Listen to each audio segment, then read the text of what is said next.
Hello, hello. Hello, hello. Ah, yes. Pokemon shiny hunting. It is upon us. Day 35. And me forgetting to also add something. That's in a bad spot.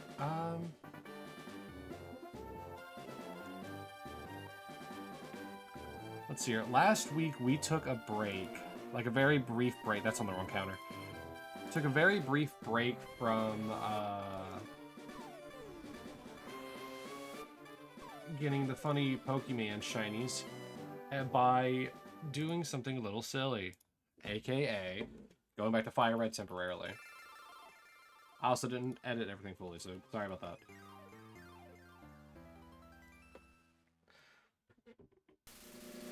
I kind of need just like a brief little break due to the fact that, you know, we got over to, I don't even know what our odds are right now. Still trying to change the text and stuff like that.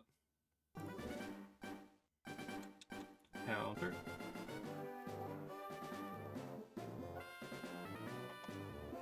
Let's see here, we were on Bulbs for we're hunting. We got over to 4,600. That is a lot of resets. And so because we hit over half odds, I wanted to just take like a small break and get a little bit more progress in Fire Red. It didn't really lead to much. We got to see from Islands, managed to beat Koga, and also like got every single Mon in the Safari Zone, minus Dragonair. Because I was not about to hunt a 1% odd Pokemon. But yeah, I'm happy to be back to doing this. And I hope everyone has been having a good day, a good week. Obviously, me streaming this, I'm streaming it on a Saturday, so I mean, the end of the week. But for YouTube, you never know what day it could be.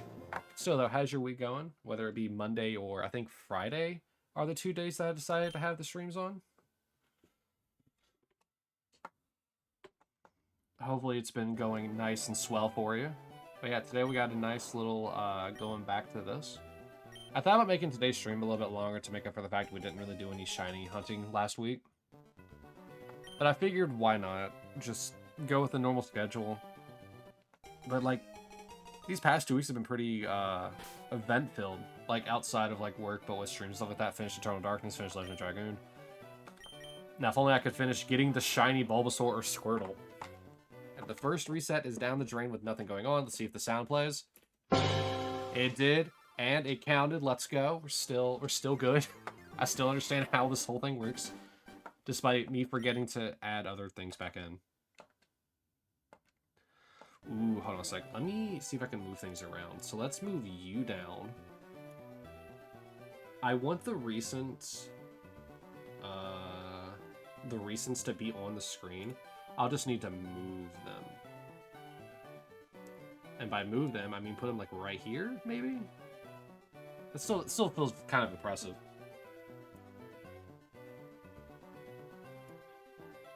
I don't know, it'll be fine there. I have so much stuff on the screen, I'm sorry, but I just want to make sure that that's there. Maybe I should move it a little bit lower.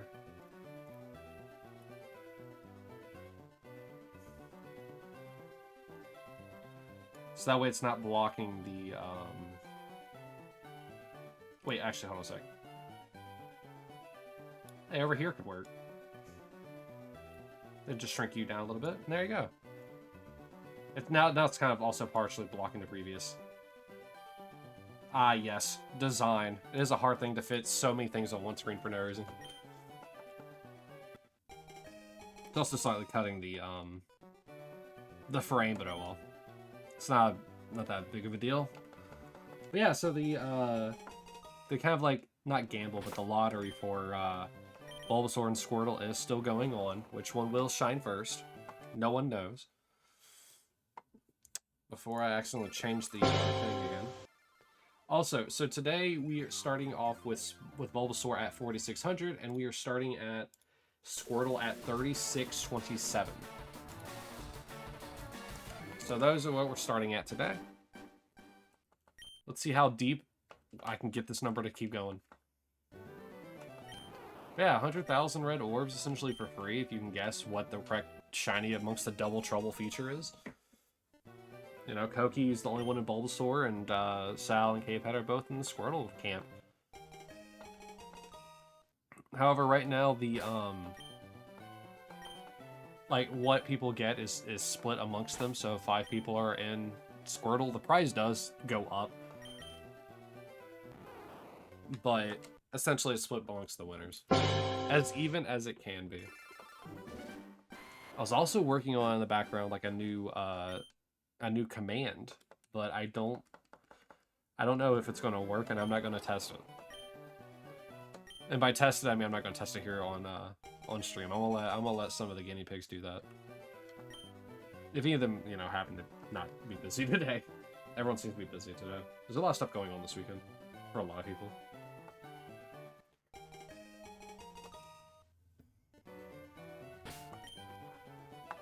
Yeah, my busy week doesn't come until like a couple weeks from now. So like, was the 27th, I believe. The 26th and the 27th, I had to like leave town for a bit, or leave the state even, really, I should say. So like Saturday stream, the 28th is probably gonna be a little bit delayed on that front, but I'll post more on that on Twitter or X. X marks the spot.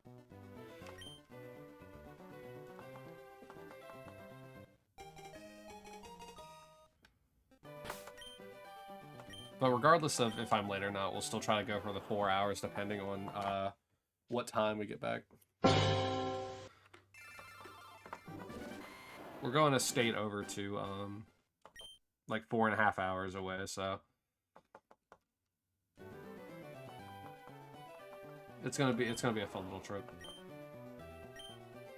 But then the same thing will also happen in October, I believe. I think. Let me check the calendar actually.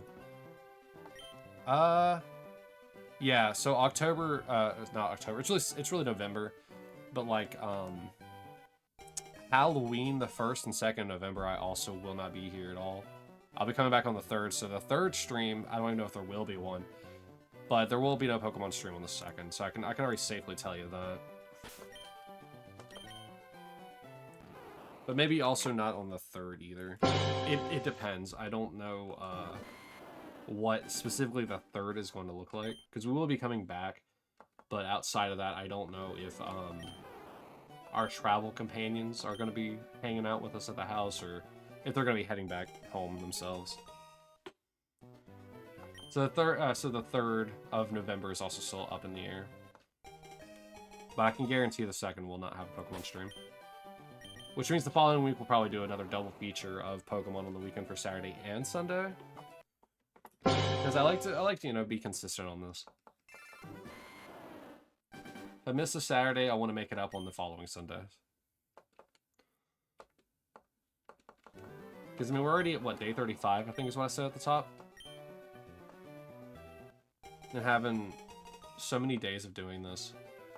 Like, if I committed, like, why I say it like that? If I committed more days to doing this, I could probably, like, get the Shiny Living Dex, like really going and get a lot more Pokemon. The issue is I like variety in my games, and I also have a hard, like, I don't want to do what I did with Charmander again. I pushed so hard for Charmander because I wanted to get the first shiny of the entire thing, like, done. And so I think at the very beginning it was only, I think, Pokemon shiny hunting. But since then, it's been like once or twice if I missed a week. But I don't know, with, especially with Tuesday being out right now, like not being able to stream on Tuesdays, it makes it a little bit more restricted. Because like if I choose to just do Pokemon again, I'm cutting out an entire another game or type altogether. But we'll see how it goes. We'll see how it goes. I mean, there may be some days where, like, instead of doing, like, Legend of Dragoon, like farming for Faust, or, Eternal Darkness's, like, follow-up playthroughs if people want to do those, or if people want to see those. Which, that's a Twitch exclusive thing, it's just the Eternal Darkness stuff. Then it's, it's very much possible that, like, I could just do Pokemon again those days. Though I really want to commit to Sundays being kind of like horror days. And I've been looking at like different games to play for horror days. Though certain games will always kind of like go over that. Like what is it? The I guess just another update. Like what is it? October 11th, I think, is what it is. That's supposed to be like a Friday, right? Yeah, it's a Friday. October 11th is a pretty important date. Not like super important, just like video game important. Where essentially Dragon Ball Z, like Sparking Zero or Tenkaichi 4 is going to be coming out, and it looks phenomenal. And so for like the 12th, the 13th, and the 14th, I will be doing just that game, and like kind of really just kind of going hard at it. There is a small caveat though for the 12th though. The 12th I still will be doing Pokemon. But instead of doing the instead of just going for 4 hours and calling it a day, I'm gonna go for hopefully I'm gonna go for 3 hours on Pokemon. And then whatever other time I have rest to stream, I'll probably end up just playing that. So if I have 8 hours to stream, for example, it'll be 3 for Pokemon and 5 for Dragon Ball. While the Sunday and that Monday will also be for Dragon Ball as well. Because I'm a super big Dragon Ball Z fan. Or you know, or Kai or Super or GT or just the original Dragon Ball. So like and it's been a while since we had like a Tenkaichi game. We have fighters and stuff like that, but that's a different type of game. That's like, you know, you want to get real competitive with the fighting, like you're playing Guilty Gear or BlazBlue. And that's not always the most fun. While the Tenkaichi games, like, they're arcade beat 'em ups. Like you fight someone, regardless of power scaling. Even though power scaling is kind of an important thing in this, as the game's not balanced apparently, which is gonna be great. Can't wait to see all the montages of Hercules beating up like Broly's and UI signed Goku's. Like it's gonna be fun seeing everything that's done with that. We might even make it a thing where like anytime I'm playing Tenkaichi 4 or Sparking Zero, which is I'm gonna keep calling it from now on. We may do a thing on here where it's like I go online to fight people as Hercule and see if I can get a win against every character in that game. Since Hercule's like probably gonna be the weakest character in there. And I don't want to hear any shade about Yamcha. Yamcha could school Hercule any day of the week. Yamcha is not the weakest. I don't care if he was taken out by a Cyberman. At least his body was still there. Hercules would probably actually just be gone.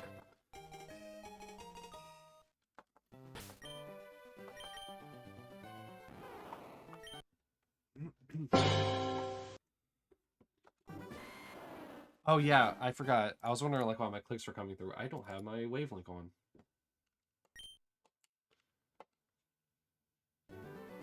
Wavelength, hello. There we go. Alright. Now my clicking shouldn't come across. I'm also probably a little bit more quieter. Some words may get cut off, but it'll be okay. I mean, it would probably help if I just got closer to the microphone. That way it's like nice, real quality. Instead of having to like fight for its life trying to like hear me from like 5 feet away. Not to mention all the echo that's probably in this room partially. Since I don't have sound dampening pads in here. Or panels, that's the word.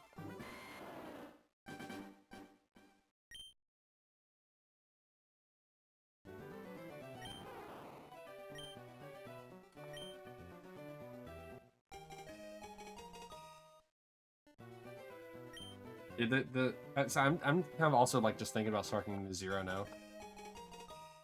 Like it's gonna be so hype. Like I'm gonna make like a checklist, or make like a bingo board, so to speak, and see if I can somehow like fill out a bingo board. Granted, I don't know how it's gonna work with all the characters that it has, but maybe each time I go for a Hercule thing, like a Hercule stream, it'll be filled out with characters I haven't beaten in online yet. And see if I can win bingo for the day.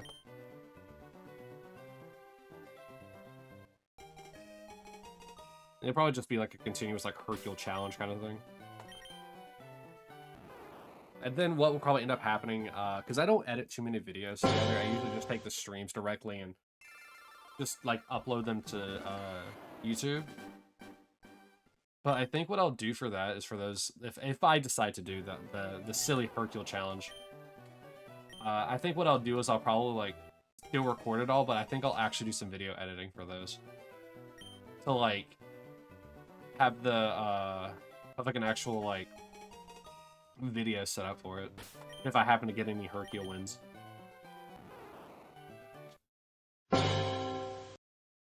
Once again, I mean, there's gonna be other people that are gonna do it. There's no way there wouldn't be other people that do it. I mean, you're gonna probably have like people like Datodoya, like doing it. I wouldn't be surprised if was it DB Zonto even did it just for the fun of it.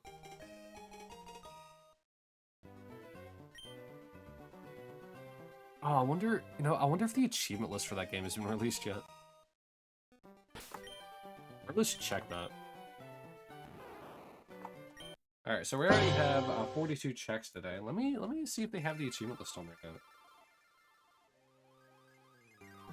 Of course I'm not signed in. Why would I be?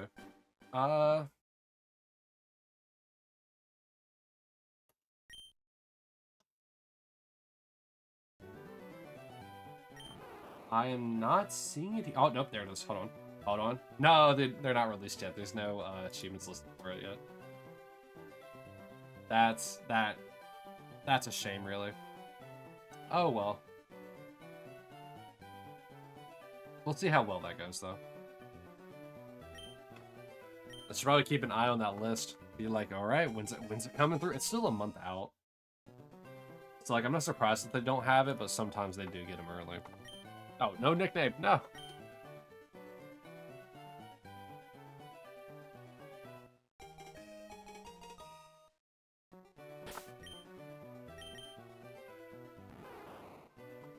Also, the dread of going over odds, like super over odds, is starting to creep back in.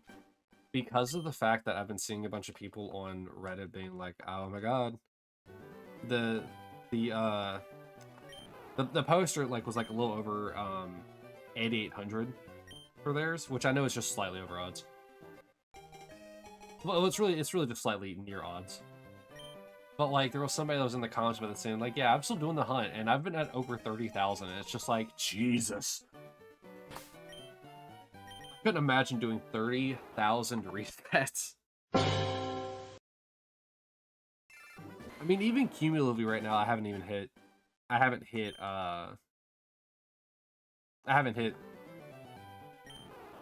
mean, obviously I haven't hit 30,000 yet. I think let's see here. We have the 5,000, the 1,000, the 6. I think I just recently crossed maybe 10,000 or 11,000. Like, cumulatively across the entire thing.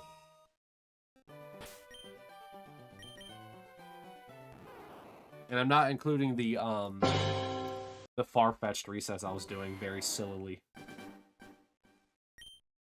Definitely didn't try to do that at all.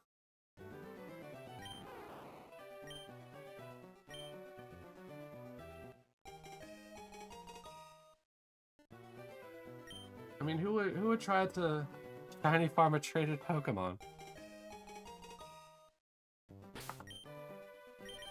Certainly not silly old me. Oh, also, I don't know if like who's lurking, like if Kai happens to be lurking before he starts to stream here in a little bit. But I just wanted to be a record that like I will be farming or I will be trying to shiny hunt offline as well, but obviously not for this challenge. For something that Kai is doing for this week of the or the time frame of the 14th to I think the 20th. Like apparently you can shiny hunt for or against him, and I figure, you know what, I'll be a lad. I'll shiny hunt for him. So I'll be probably going more hardcore on my shiny Giratina hunts. because that seems like a very fun thing to actually complete for once. And if I can manage to do that within this week, what I'll probably end up doing is I'll probably just like radar chain on my actual copy of Pokemon Platinum. Like, not the digital version. That is the Shiny Giratina one. But my physical, like, cartridge one.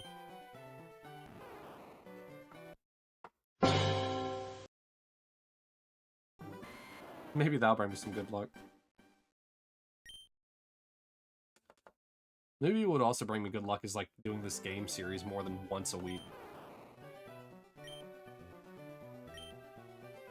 Because Typega managed to get Virizion and Cobalion both under odds very quickly too. I think Virizion was like in the thousands, like in the single thousands. What am I trying to say? In the single thousand range. Jesus, I can't word. I think it was like 1410 or something ridiculous like that. Which is, you know, pretty cool, pretty cool. Still didn't beat my under odds of 1009 for that Snorlax, though. Still baffled why that was the Pokemon that I got so quickly.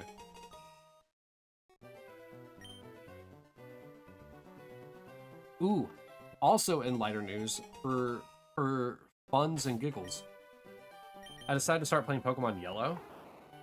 Like, my virtual console Pokemon Yellow, because I'm not ruining my save on my actual Pokemon Yellow. Where I'm doing like the funny glitches, like the level 100 Nidoking, which, my god, I did not expect that to be as easy as it was. It is so easy to just get the trainer fly glitch. Also, like, what is it? Mew is also, you can do the same thing with Mew somehow, because like Mew is registered in the game.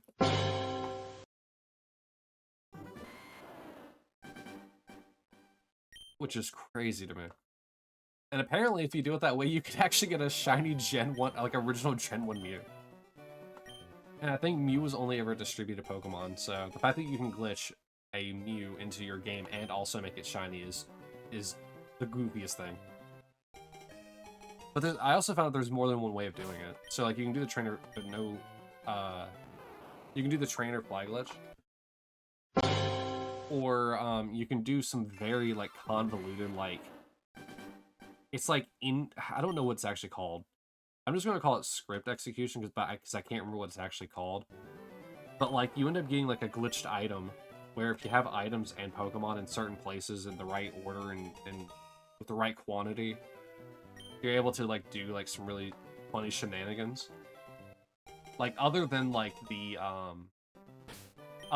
missing no like glitch like amount of like items, but like you can also trick it into like giving you gift Pokemon like Mew. And if you get to level 50, you can also see if its DVs happen to be what you need to make it a shiny if you transfer it up to Gen 2.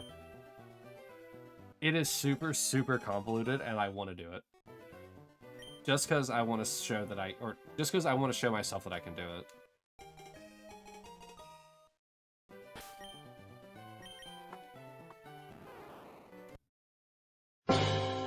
I just hope I don't have the horror story like one person said, quote-unquote, said they have, because, you know, the internet never lies. Or never spreads misinformation, like I sometimes did during the Legend of Dragoon playthrough, because I forgot that weapons didn't change in that, they changed in Final Fantasy VII, I'm pretty sure.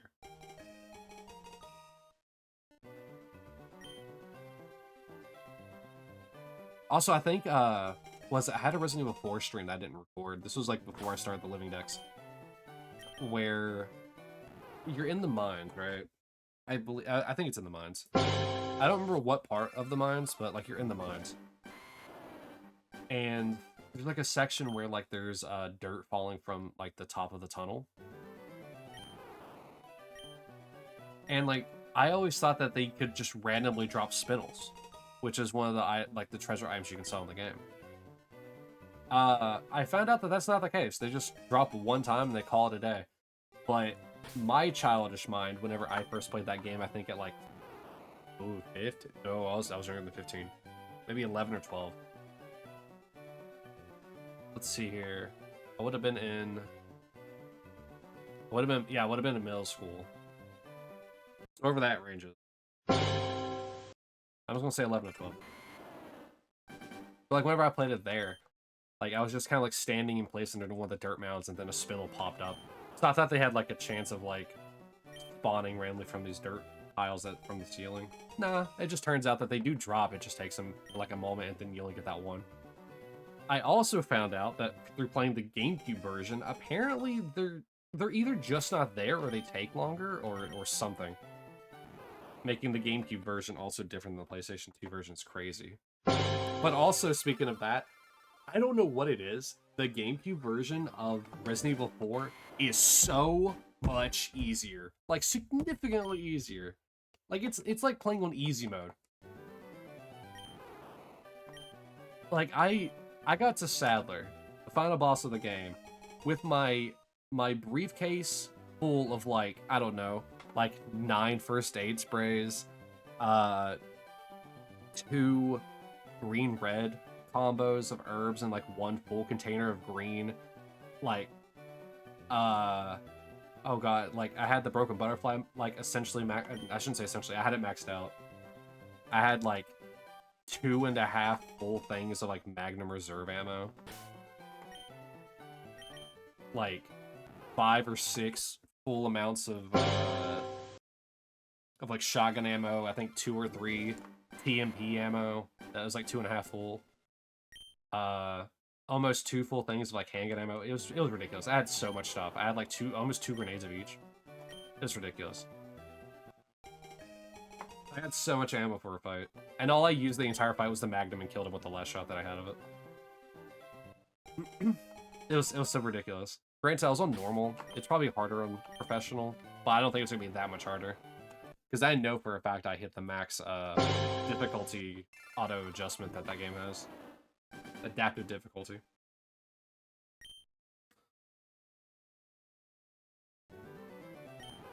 I forgot what I was talking about before, because I mentioned the fact that, you know, the internet would never spread misinformation.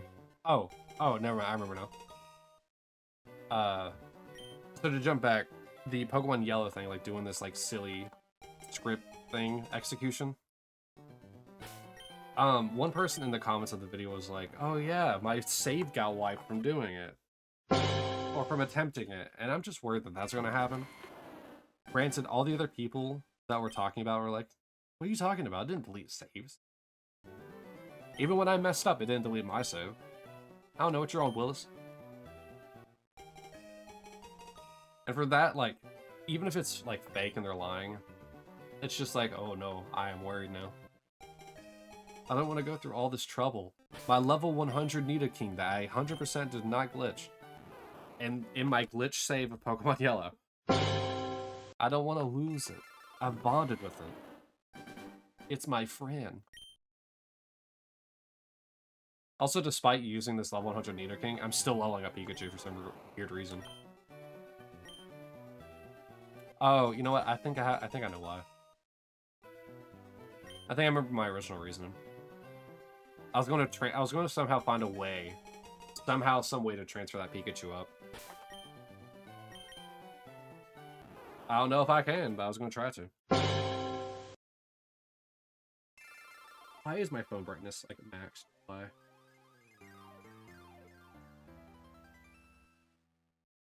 Alright.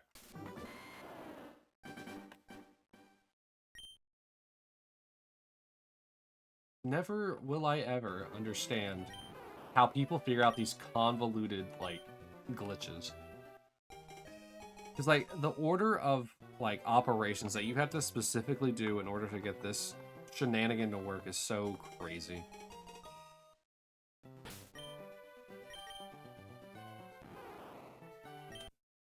You gotta use, like, 2 different no-fly trainer, or sorry, no-fly. You gotta use like 2 different like trainer fly glitches on 2 different ones. You gotta go fight a specific thing. I think you have to encounter Missing No twice. Like very specific versions of Missing No. And then like when you try to like swap the items or something like that, like how you would for like the item duplication stuff. I think instead it makes like a weird like new item that's super glitched out. It's really weird. I've read it like 2 or 3 times and I still don't understand how it works. Maybe one day I will understand.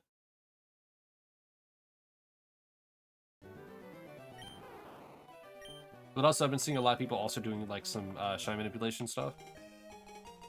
And this one person's that I watched, it was like, alright, I walk out the door, I walk over here, go in and out of this door 5 times, and if I go up fast enough, I can then guarantee I get a shiny, I think it was a Cyndaquil. It's just, how? How? Like, that's a crazy, odd, specific, like, shiny, like, manipulation trick. I don't get it. It's like I'm watching somebody do a ritual. But no shiny manipulation here of that kind of caliber. Granted, I still will be using the egg exploit that's in Gen 2. But that's still in the coding of the game itself.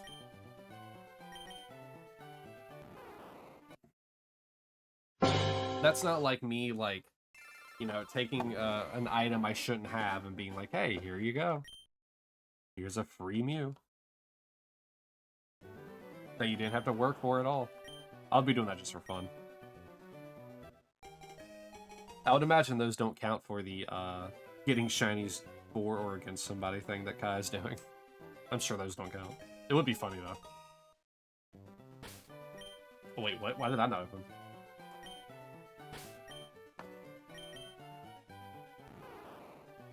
I somehow did a frame-perfect glitch on, like, 2 games simultaneously. And it's just the start menu button.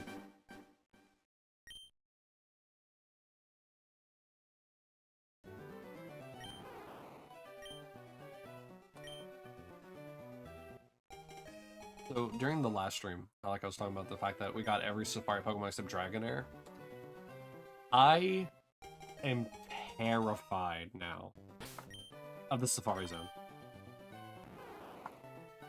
I had to fight tooth and nail to get a Scyther. Like, I had to keep loading a save state to finally get a Scyther. Because, like, it just kept running and kept wanting to fight me. I'm guessing it's, like, capture rate is, like, out 2. Like, the legendary Safari Pokemon outside of Dragonair. Thankfully, though, Dragonair will be fairly easy to shiny hunt, because I'm just going to use the game corner for a Dratini. That's right, all 3 of the Dragonite, Dragonair, and Dratini are all going to be from the game corner.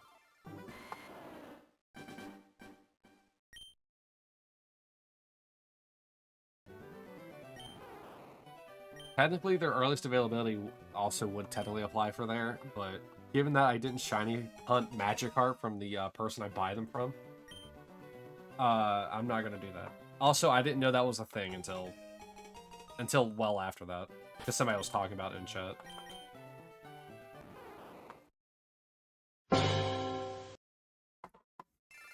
Also, what's with this, like, this game? It's very weird about what it is you can shiny hunt and not shiny hunt. Like, you can shiny hunt a Magikarp that you buy from a random stranger, but you can't shiny hunt or a shiny trade for a Farfetch'd. Because its stats are always indicative of, like, its stats are always the same, but its level changes based on, like, what level you traded this, I think the Spearow it was. Hey, 4,700! That's 50 resets or 100 checks today.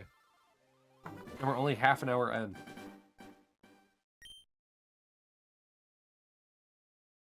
But yeah, I don't understand why Farfetch can't be, like, shiny hunted through trades, but for some weird reason, like, Eevee and the Magikarp you can buy are, like, they can be.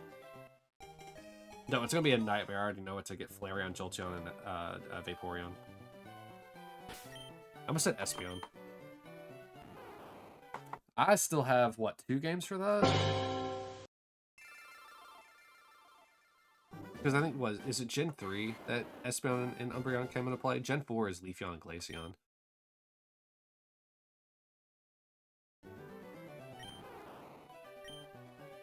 Yeah, At least with Gen 3, I have a little bit better chances.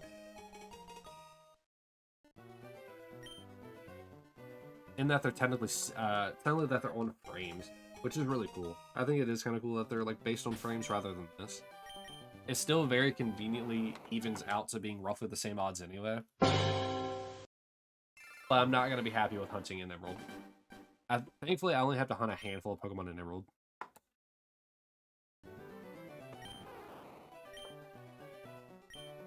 And since Mew is only available on the Japanese version of Emerald, I'm going to be playing through Emerald on the Japanese one, which means I'll probably get a Shiny Rayquaza in Japanese as well. So not only will I get to flex on Kai for the Shiny Rayquaza I got 221 resets, don't know how that happened, but I'll also get to flex that I got it before he did, because he also intends to hunt Mew doing the same thing. Granted, it's only, like I said, available in the Japanese Emerald. So I look forward to those as well. And since I've been playing through Platinum in Japanese as well, I already have a plan in motion on how to tackle that entire thing. The only thing I'm not unsure about is Gen 3 is the one I'm familiar with least. Because I had Yellow mainly when I was growing up. I had Crystal as well when I was growing up. Obviously I had Platinum later on. But the only time I ever played Gen 3 was like brief spouts of Emerald and some of Ruby. Like, I think I was playing like the only thing I can remember from Gen 3 is mainly like playing through on like the intro to like Emerald and like maybe to like the first or second gym, and then like some of the I also remember playing the intro to Ruby, but I got further in Ruby. I think I got to the end game on that one, but I don't remember anything like substantial about it. I just remember that I don't even remember the Elite Four. Huh. I mean, I guess to be fair, the intro in Emerald is very kind of like iconic in the Pokemon games. I mean, you're in the back of a moving truck. Like, come on. Now I need to check. I didn't even. I've gotten to Rayquaza on my Emerald that I have, like that I've played recently, because of the 221 Rayquaza. But I never beat the Elite Four. I used the Shedinja. I think it's a level 41 or 42 Shedinja. I was using that to do RAs for Rayquaza. Huh. And I was mainly doing, like, and I know that, like, was it Rayquaza, like, what, level 70 or something like that? So obviously a lot of the times I had failed, like, Wii attempts. But that's the beauty of Shedinja. I mean, if he happens to use any attack, like, it will miss. But if he uses Fly, I can switch to, I think it's is Aggron the final evolution? Because I very conveniently have Aggron, so he can just tank the Fly attack, and then I can switch back to Shedinja to continue to try to run away. And the only time I ever have to reset is when all my other Pokemon die from getting hit by Fly. And then eventually Shedinja. So it was really a foolproof plan, minus the not guaranteed runaways every time. I mean, it worked. I mean, got 221, which means I think I had an early frame.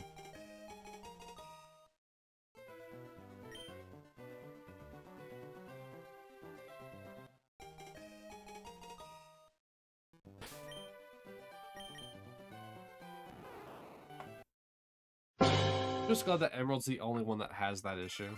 with the frames resetting every single time. While it makes it super consistent, it also kind of just sucks.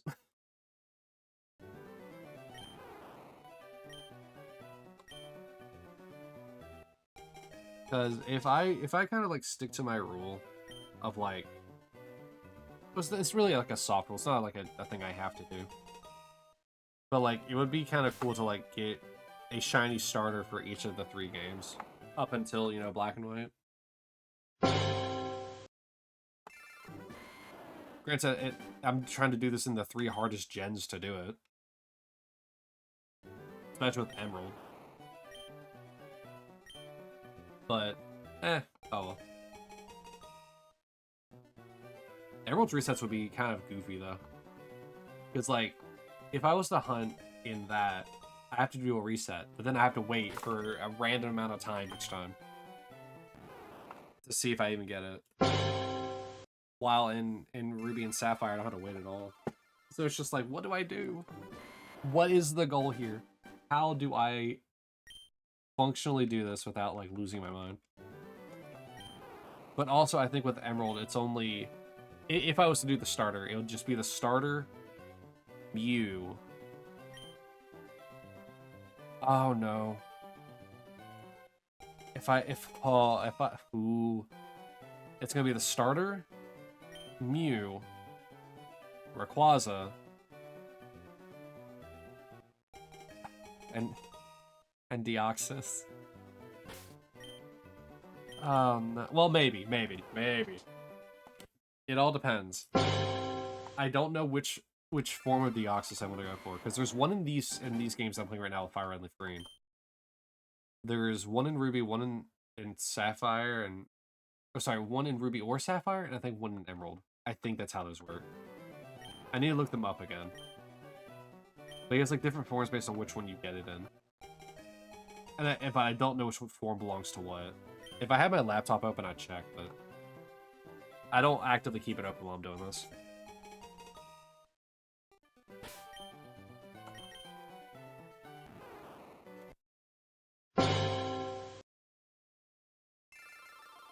However, it is nice to note that while we've been playing through Fire Red, I have been keeping spreadsheet up to date on the Pokemon that I have like caught and seen and like shiny. Granted, there's only 2, but also below the count that I have of things I've obtained, underneath is the total amount that remains.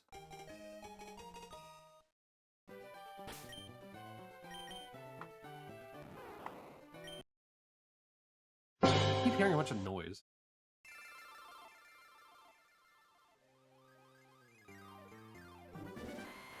I'm not sure if it's like the cats running around or if it's the acorns hitting my...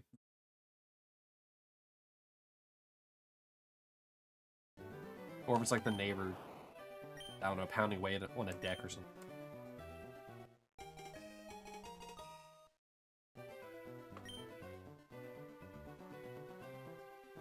I was in a situation where somebody's like, oh yeah, it's, you know, it may not be 4th of July, but what are we going to do with all these fireworks? And then that's why I keep hearing that weird sound.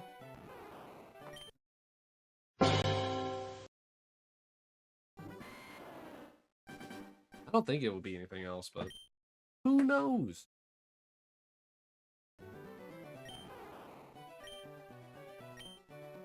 Once again, I did another frame perfect skip on that.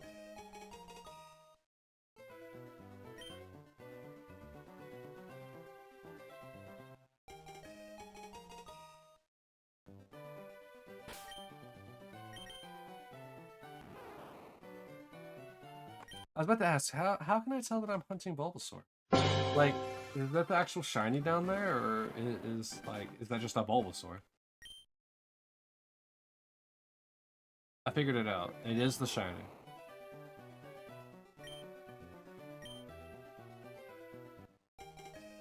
I do also kind of find it a little funny that, like, I'm using icons from not this game. Like, I'm using 3D, like, images that I'm guessing are from, like, Black and White, maybe X and Y. I don't know. I don't know what games, like, sprites these were from. Whoops.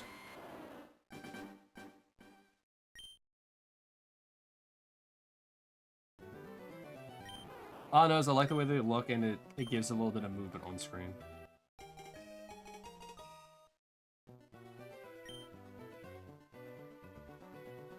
Also, in case you missed it, my P&G chair tuber thing also has a rose.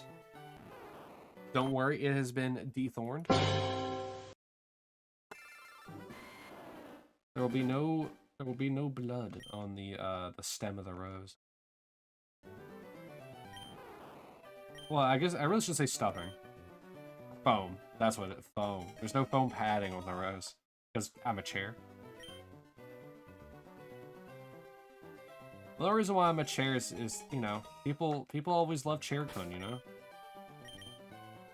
So why not give the people what they want?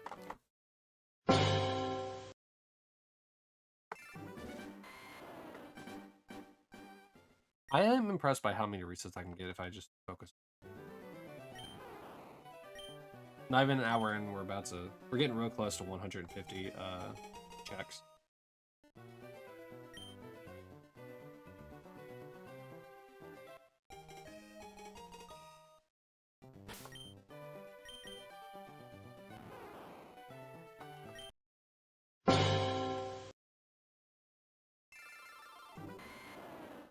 Like for you, YouTube, you're at 46 minutes now. Well, you're about to be 47 minutes. But like Twitch is almost an hour in. Like they're less than a minute away. And so it's like one of those things where it's like the times are not the same because of the starts are in. And also any banter I may have beforehand. Most of the time the times are always offset by a weird amount. That's okay. Also, anytime I have to like pause you because of technical difficulties and whatnot. Yeah, YouTube, I hope you enjoy these little, you know, calming, stupidly long videos. Obviously, my YouTube's not monetized, so none of them have ads. But, you know, if you just happen to want to buy it, like, in the YouTube space with a really long video for some reason, I know it helps the algorithm. Like, the longer people watch, the more likely it is to be pushed. It would be really funny, though, like, for one of these random ones to just go, like, viral for zero reason. Don't get a shiny or anything like that, it's just rambling. Like how it is now. And it would go viral, and I would laugh so bad at that. I think I might have, like, one of those, like, really funny, like, snort laughs for it. Because for some reason, things go... I mean, like, most things that go viral have an obvious reason why they would go viral. But I, for the life of me, could not ever see a reason why my stuff would ever go viral. Still would be funny, though.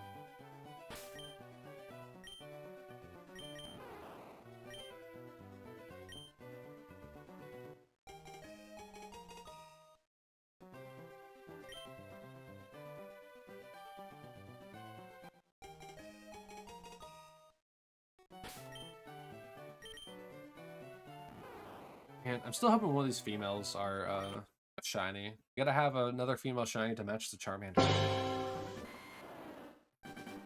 It would be great.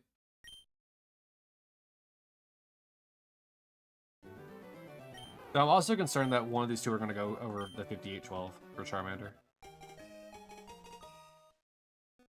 Or even worse, both of them.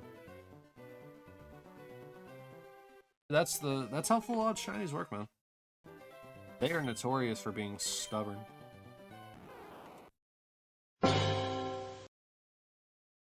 You gotta think, there are people that hunt Arceus that go like double, triple, quad odds over, and I think Brilliant Diamond, Shining Pearl have the better odds of the 4,000.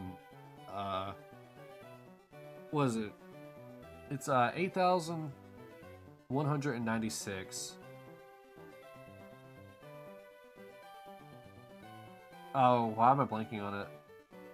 4,000. No. 4,192. Wait, what am I saying? 8,192 and 4,096, I think, are what the two odds are.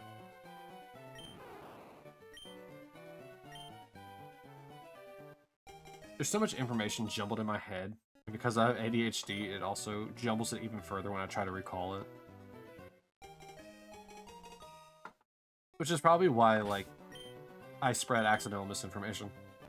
Like the Legend of Dragoon weapon changing again.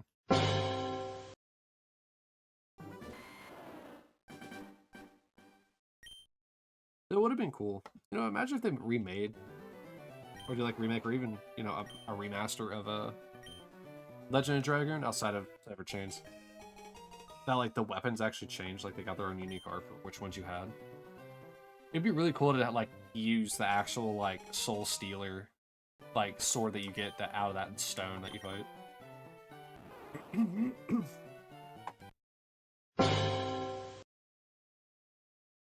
At least then you'd actually be able to see like some of the weapons, like be more stylistic. Like I'm curious, like you have all these like really cool weapons, you know, Soul Stealer or I don't really know what Rose's weapons are, or Brilliant Arrow, you know, like a poison arrow, and then you get then you get Hashel, you know, so he gives you these fists, like, you know, square up, and it's just brass knuckled. That's it, nothing fancy, just good old brass knuckles. Square up. Or like Indra's axe, or sorry, Indora's axe from for Kongol. Once again, another kind of like shame with him is that you can't use his ultimate weapon outside of the moon.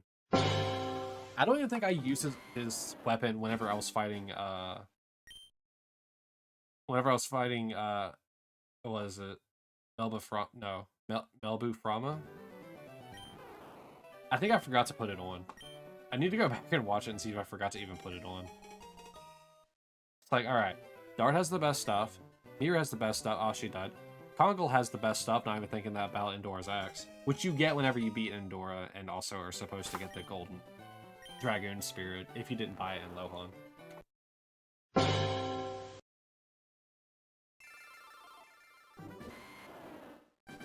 I am kind of curious about like why it is that they did it that way.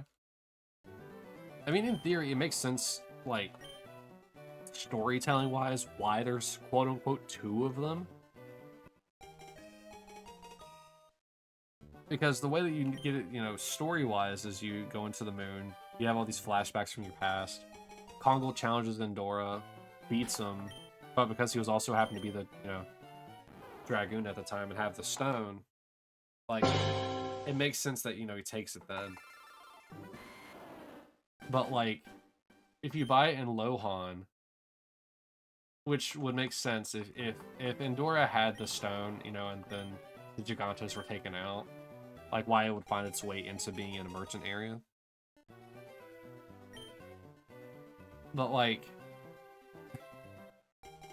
if you go back and buy it, it's like one of the situations where, one, the stone, I guess, just wanted another Gigantos, but also, it explains why there's 2 of them, or why there would be 2 of them. Because you're buying one in what is originally your current, you know, present. While when you're in the moon, you're technically going into the past, quote unquote. Well, it's more like memories of the past. But you're going into the past and facing your demons. And so when he fights Endora, and he has possession of the stone, it would make sense as to why it is that, you know, you would go in, get it there, because you're technically in the past where it would have been.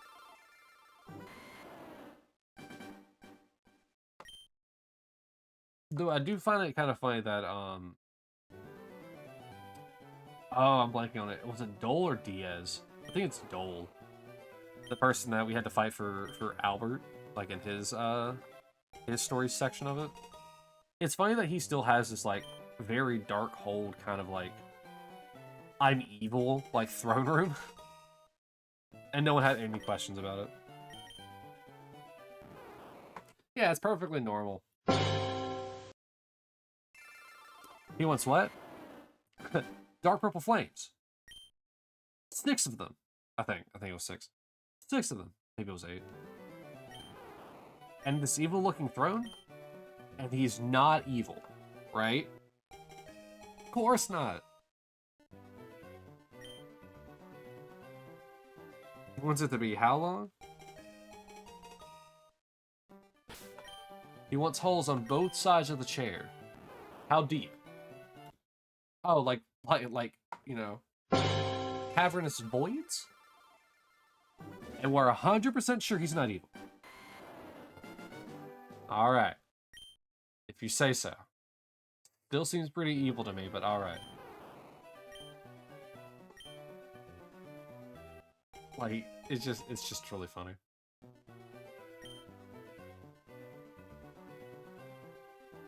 If anything, like with remakes and remasters about Legend of Dragon, I just love the translation fixes.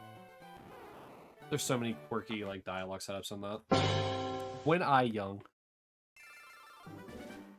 It wasn't even Kongal speaking either. But what do when I young? When me young, I go hike. Hike for young Dante. Was like a big butterfly have big leaf.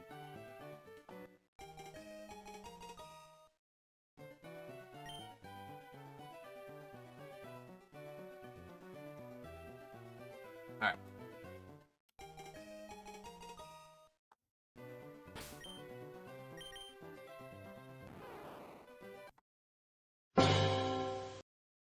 So in more real life things, this week has been so like exhausting. I've been so tired. But like in like both a good and a bad way. Like I'm tired every Saturday that I do these because I'm coming off of work anyway. But like somehow Wednesday I didn't sleep for work.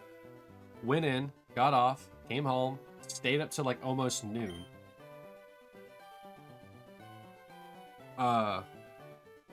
Went to sleep, got like, I don't know, like 6 hours of sleep or so. Got up, went to work, came back, stayed almost up till 1. Or maybe it was 1. So then I went to sleep, got like roughly 4.5 or 5 hours of sleep. So yeah, Wednesday and Thursday and Friday, yeah. And then obviously, you know, got up after that 4.5 hours, or 5 hours, went to work, got off, went and donated plasma. Oh, sorry, I forgot to mention, I went to donate plasma on Thursday morning as well. Went to donate plasma. Had no pain for the first time ever doing it, which was really weird, because I thought it was always kind of like a thing that like hurt a little bit because you have a needle in your arm. But no, first time ever doing the plasma donations where it hurt, like, not at all the entire, like, almost the entire time. I got, like, stuck. It hurt pretty decently, but, like, nothing I wasn't used to. And then the phlebotomist, they pulled it out, like, just, like, a little bit. Just a very little bit. And, like, there was still a bit of pain, but that's because there was still, like, bits of alcohol, because they do, like, an alcohol swab on the area before they insert. And so, like, it still stung a little bit, but it was significantly better. Well, like, another, like, 2 or 3 minutes go by, and I noticed that felt no more pain whatsoever. It just completely went away. And it was so baffling, because I have yet to have that experience at all. But anyway, so finished with the plasma donation earlier this morning, and then now I'm here after letting the cats out and feeding all the cats and stuff like that. Saying bye to cat as she goes off to work. Here I am, like, somehow awake with a severe sleep deficit.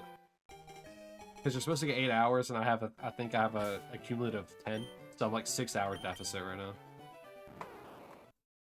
So it'll be okay though. I'll try to make it through at least a couple hours today. I want to go for 3, but I might have. I want to go for 4, but if the tiredness really starts kicking my butt, I'll probably have to go to 3 or even 2 if it really hits me within the next hour. It shouldn't though. I don't know why it would.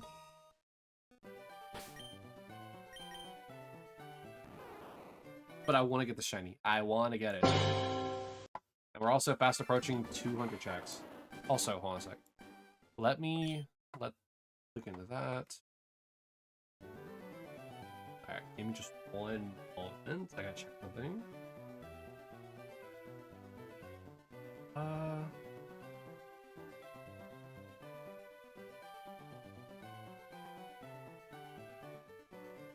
Alright.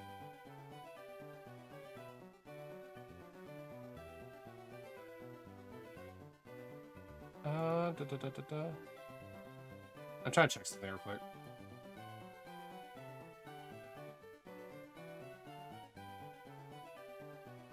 Let's see. There is so the thing is called I was trying to figure out what it was called, like the shiny hunting thing I was trying to figure out. Like it's called Full Odds Showdown. There's a team NDS or Nintendo DS, and there's a team GBA or Game Boy Advance. I don't know which one will be. Personally, I prefer the DS games. Granted, I've only played one of them. But, like, if I can hunt in the Nintendo DS games, ironically, for the GBA team, I'm all for it. Because I like the Nintendo DS. Granted, if I really wanted to just help with that, I would just go, like, do radar training immediately. But if I can manage to get the Shiny Giratina, that's going to help me significantly because it, one, lets me continue on to trying to get the Ditto for later on with the Masuda method when we eventually get to Gen 4 in the Shiny Living Dex challenge. So there's that. And I really want to, like, advance to get at least past Giratina. And I could just get him in the was it Turnback Cave? But I think it'd be cooler to have it from the Distortion World. Which is where I caught it the first time. But I mean, like, it's just really cool. Oh yeah, you got a Shiny Giratina? Yeah, you got it from the Turnback Cave, didn't you? No, I didn't. I got it from the Distortion World. I was stubborn enough to stifle all of my progress for a Shiny Giratina. And I'd do it again. Whenever it happens. Whenever it happens, I'd do it again.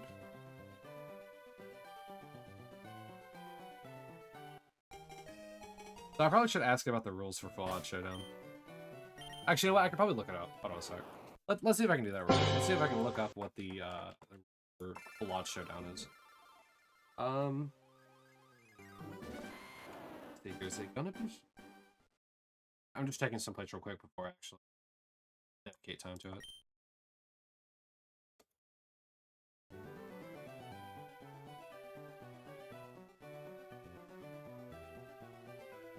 Okay, just gotta grab these real quick.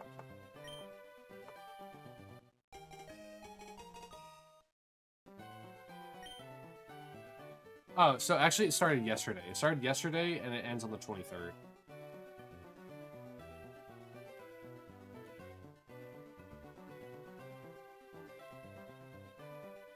This registration is still open to the Discord? I have to register to do this.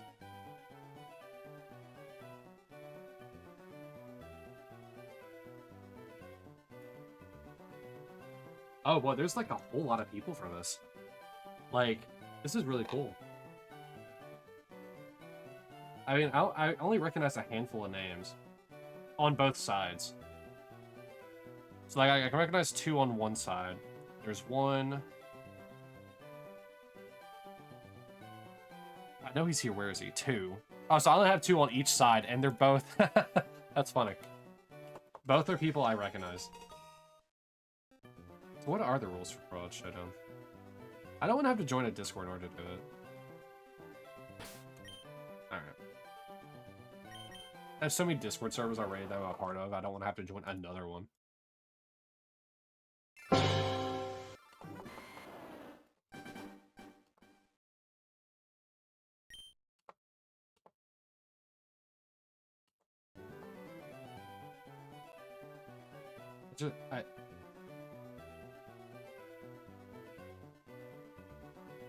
I just want to know what the rules are, man. Actually, are these even lined up? They are. Alright. Oh, interesting. They have a thing for like showdowns for dexes, like different dexes. It's really cool looking. Huh. They have a Dynamax Adventure Showdown Shiny Dex, an Underground Showdown Shiny Dex, Masuda, Galar, and Shiny Alpha. Interesting. I'm guessing the Shiny Alphas are from PLA. I don't know any other game that has Alphas in it. I almost said Omegas.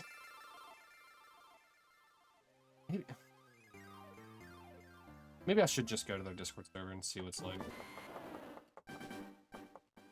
They have 1,000 members. It seems kind of small for something like this. You would think there'd be more shiny hunters in it. Right, so I guess I'm not good at it, so. Maybe those 1,000 are only the really super dedicated ones that do it a lot more than me. I do it because I think it's fun. I think it's neat. They do it to win.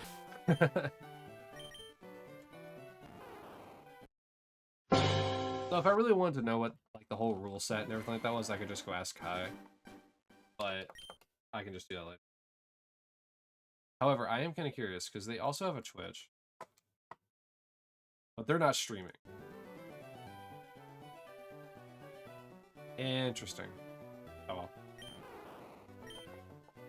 Alright, so we're coming up with 4,800 here.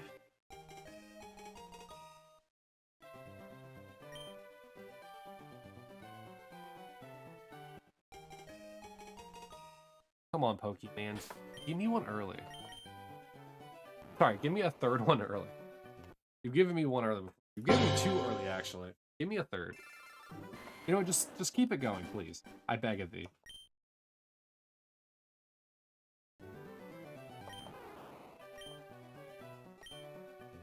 All Japanese, like, game devs, please. Give me your luck. I want to throw a Spirit Bomb of Luck. Like, throw a Spirit Bomb of Luck at me. I was about to say at the game, but at me. I need it. I'm not feeling wow. I'm not feeling very lucky, Mr. Krabs.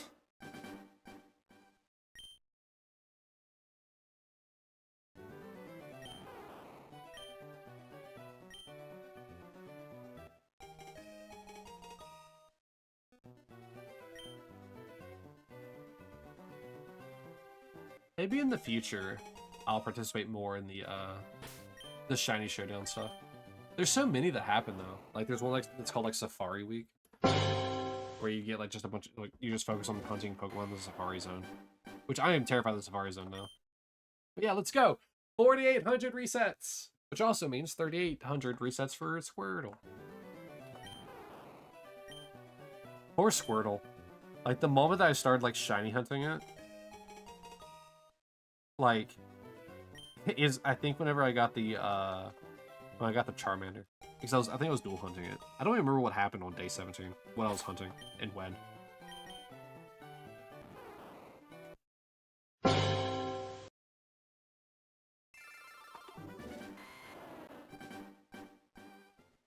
Also, if people ever see my reactions and they're like, "Oh my god, he doesn't really react super excited," I'm crazily excited. The issue is I have headphones on. Like, I have wired headphones in. So if I really flip out the way I want to, I'm taking the microphone, and the headset with me.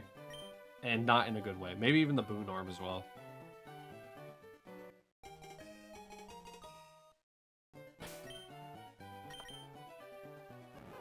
So I have to, like, somewhat control my, like, my excitement because otherwise I'm taking everything with me. One of my monitors might actually get knocked down too, depending on where the boon arm goes.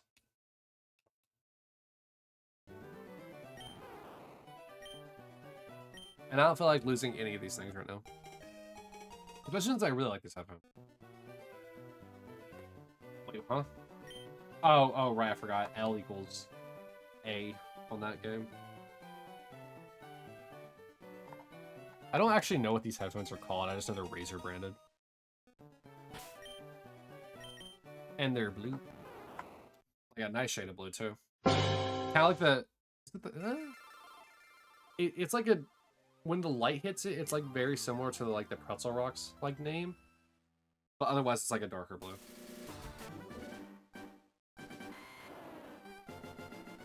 Huh.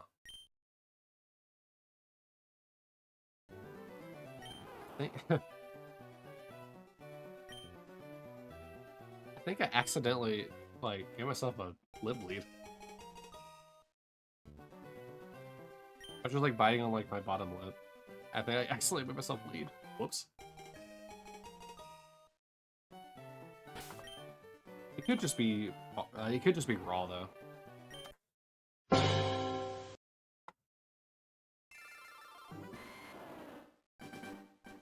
One of these days. The, oh, what is it called? The frog flower? Is that what the card was called? Will be mine. Also, super water arrow turtle will also be mine as well.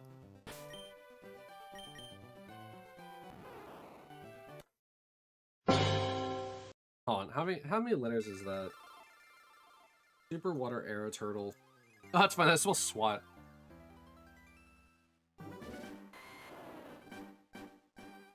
I didn't realize that until just now.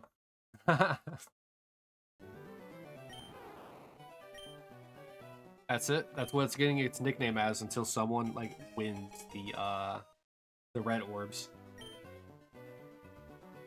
and like names the Blastoise. It's gonna be nicknamed SWAT for Super Water Arrow Turtle. In honor of the goofy bootleg cards that Cat got.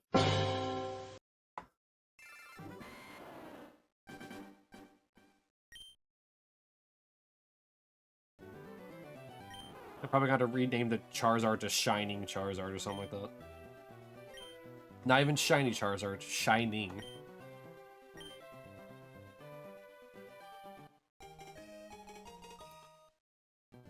Also, could you imagine, like, how much time and commitment you have to, like, take to do all this? Like, I started this whole adventure in February, and granted, once again, I know I'm not doing it every single, like, time I stream. And even if I did, it's only, like, 3 times a week. And I'm not even doing offline either. But, like, I started this in February. It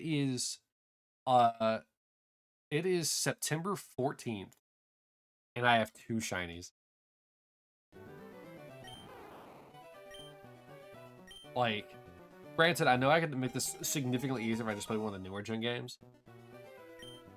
But they will have their time to shine. Get it? But also, people used to do this back in the day anyway. This is how they used to shiny hunt. When they found out shinies were a thing, they were like, hell yeah, I'm gonna keep shiny hunt, like shiny farming. It's 1 in 8,000 odds. I'm gonna keep going for it too until I get them. I get them all. My only fear is this is going to take so long that Pokebank is going to close. That's my only fear about this. I don't want it to close. Having access to Pokemon even from the previous gens is so nice. Like, I know that they could probably just add all the Pokemon into the future gens and they'd be like, yeah, now we're closing Pokemon banks, so you have to play the newer games. But the issue with that is it doesn't feel the same. Like, yeah, it's cool, 1 in 4,000 odds, but like, that's not the point. And even if I can't, like, get them all into home because they closed Pokebank, it's fine. We'll still have like a showcase of like when eventually this gets finished in 20 years. We'll still show off like a montage of all the boxes throughout the game, showing, hey, here's the shiny. Here's the shiny contents from this game. It is gonna be kind of like amusing though that like, so like playing Fire Red and Leaf Green, it's only gonna be Gen 1 Pokemon for the most part. Why do I say the most part? Because if I happen to want to go for this form of Deoxys,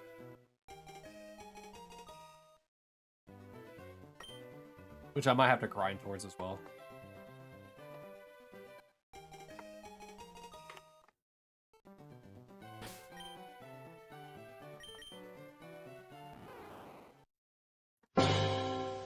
Yeah, it's gonna be nice. Sadly though, I can't trade back the Ditto I get in this game for Gen 2. Why don't you just save, you know, shiny hunting Ditto for Gen 2 since you're gonna do it there anyway? Not the point. I gotta do it. Because 1, its earliest availability is this. Even if I'm hunting it later. It's funny that, like, throughout this entire, like, adventure, the Shiny Living Dex, that I'm going to be hunting not hunting, like, fully, but, like, I'm going to be capturing a total of 3 Dittos in 3 different games, all completely unrelated to each other. Because you're going to have me bent if you think I'm going to try to egg hunt with the weird, like, frame mechanic in Gen 3 for eggs. Like, I'm going to only be using eggs on the mandatory ones. Like, for this, obviously I'm going to be doing it for the mandatory ones as well, but, like, I thought about, like, doing, like, you know, what if we just tried to do, like, shiny egg farm, like, a Pidgey or something. But, like, that's just, like, a big what-if scenario. I'm more inclined to egg hunt in this than I am in Gen 3. Just because of the frame shenanigans. But the only ones that I actually am probably, other than mandatories, that I'm probably going to hunt is probably Gen 2 and Gen 4. And I guess onward. Because of the fact that the eggs in this and the eggs technically in Gen 3 naturally have lower... They have the same odds as normal. And so I don't want to have to go through them. If I can avoid it.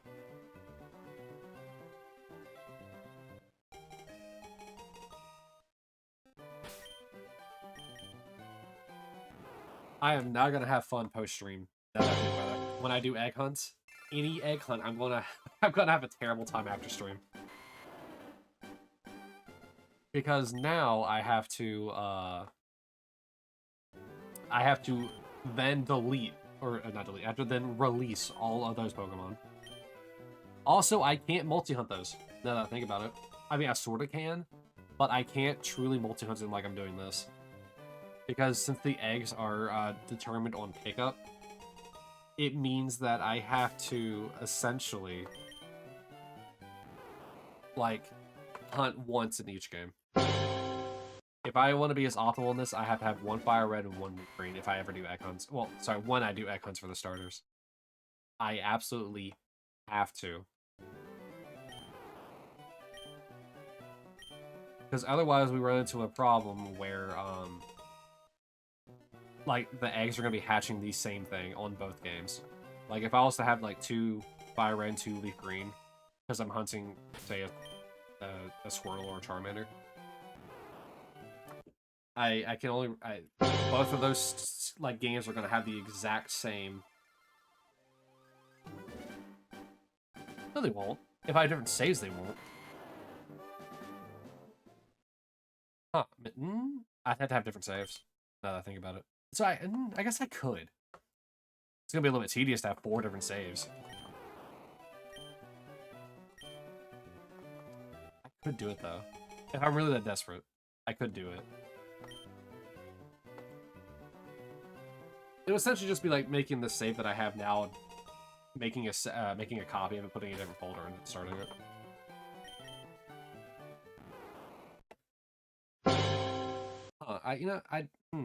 I did not think of that. Interesting. Very interesting indeed. That means I could have 6 games going. It'd probably be a PowerPoint slide again. I could, in theory, have 6 games going. 2 of Fire Red, Leaf Green. Oh, wait, sorry, why'd I say 6? I mean, I guess I could have 6 because, like, Charmander, Squirtle, and Bulbasaur. I think I'll still probably just keep it to 4. As much as I want to hunt them all simultaneously, that's probably actually a bad idea.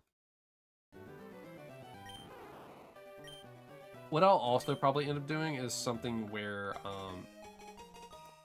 I'll get the bike, go to daycare, drop it off, get several eggs, and then as we start the stream, we'll start riding back and forth, checking every so often for the daycare while I'm also trying to hatch. Just kind of like doing multiple things at the same time. I mean, I probably have to farm up eggs as well, but we'll see. We'll cross that bridge when we get there, because I don't know. I don't know how I'm going to handle eggs yet in this game. Because the hardest thing about it is getting the eggs. It's not even like hatching them, because hatching is just running around. But how am I going to get them in a timely manner? The newer games, it's good because the eggs are fairly quick. Especially in Scarlet and Violet, where you can literally walk away and come back with eggs. But for this, I have to actively be moving for an egg to be produced. I probably should look up the egg mechanics for each of the generations to see if it's better to farm up a certain amount of eggs or to grab them as I'm trying to hatch.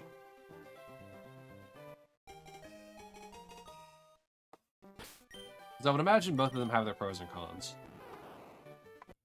Because like the pro for doing option 1 of farming up eggs is that you have to do that every time. Like, you have to farm up new eggs every time in between the stream.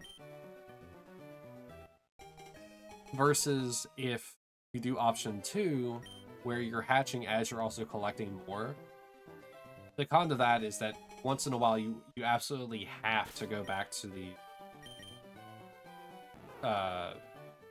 Poke Center to deposit, like, at most 4 mons. But you also can't get any more eggs until you have space. Whoops. So, I mean, there's a pro and con to both. I'm more inclined for option 2 because as much as I, want to, farm Poke eggs offline of the stream, that is incredibly time extensive.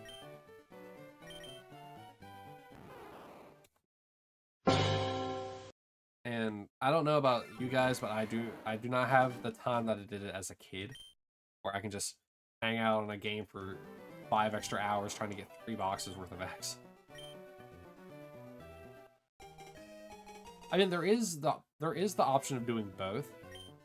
Like, let's say I get like half a box of like eggs, right? Well, as I'm hatching, like let's say I start with hatching like 2 eggs, I can also grab more eggs while I'm hatching those ones. And sort of kind of have like a reserve. So I'm always kind of hatching like multiple eggs at once. Because like if I'm ever running back to the Poke Center while hatching eggs, and like now I'm out of eggs, well now I'm making technically no progress. Like all 4 eggs are hatched while I'm trying to run back to the Poke Center. But thankfully, as far as I'm aware anyway, eggs all have like a range of values in which they can hatch, even if it is the same egg. But that might have just been like Gen 4 and on.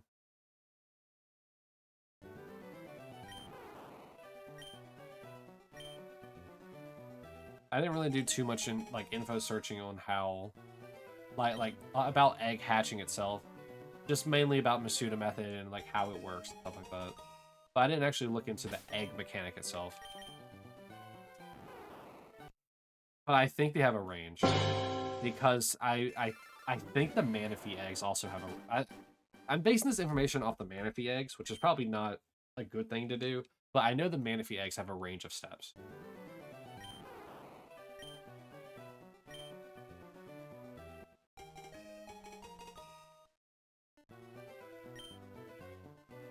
But I think they truly do have a range. I don't know what generation introduced that. And it could just be a placebo effect. But like, yeah, I think like whenever you're walking with eggs, if you pick them all up at the same time, which isn't really possible, but like if you pick them up all at the same time, deposit them all using the same route, and all that jazz. Then you decide you want to hatch 5 eggs. Could you pull out all 5 eggs, taking the same route, and then, like, when you're biking, they like one will hatch, then you take another few steps, and another will hatch. They don't ever all hatch simultaneously. So that's why I think they have a range. I think all eggs have a range. I know that they have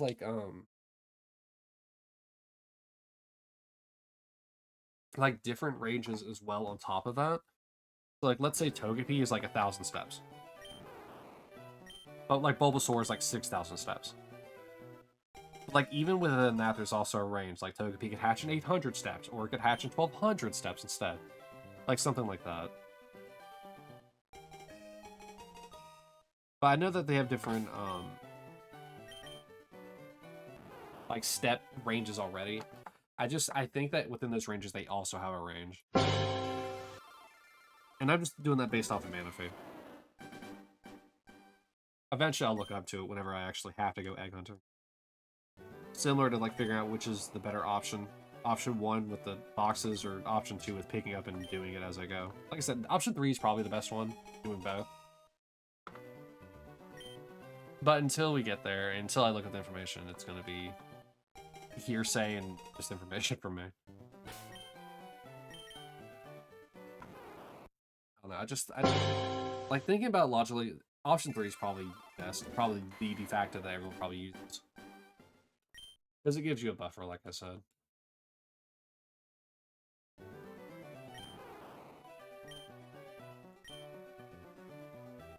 The only quote-unquote problem with going to get eggs, and I don't know if I don't remember if it's the case in this game, but like having to ride the hills down through grass each time to get to the daycare. I don't know if they remove that bottom hill in this game so you get access to the daycare easier,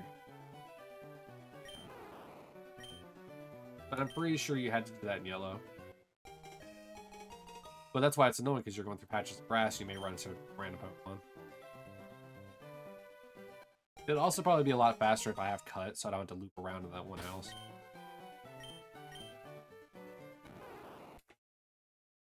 Which means that the one mon I have in my team is probably going to be an HM slave. Namely Krabby. Since Krabby will be my cut mon for play purposes. I really should stop saying that. I don't think Twitch is going to like that very much if they keep hearing me say that. An in-game, let's see here, a slave employee. Oh my god, nope. An HM employee. That's what I'm gonna call him from now on. An unpaid intern, actually. You know what? It's an HM unpaid intern. It's a mouthful, but I think it's better that way. And it's safer.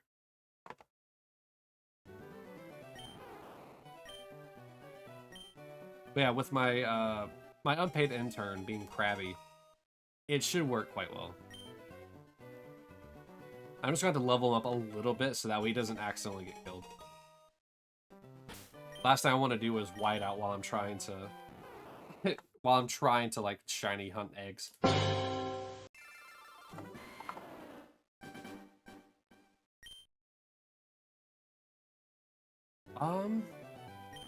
You know what? 5100 I think is what I'm gonna call it today. Like, I know that's still like roughly 230 away, but I think I'm gonna call it there for a specific reason. One, it'll probably end up being around 3 hours then. But two, it'll also be half odds for Squirtle at that point, since Squirtle is like essentially 1,000 behind Bulbasaur. It's like 1,000.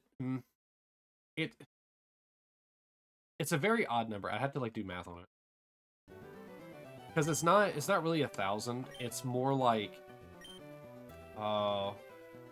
973 behind.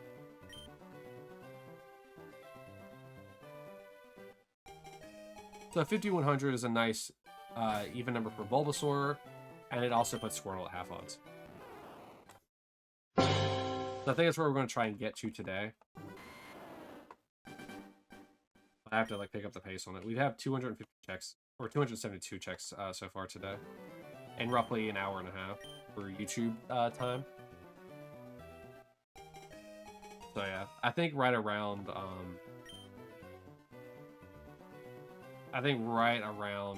3 hour mark is probably when we'll hit 5,100 if I keep the pace I'm on.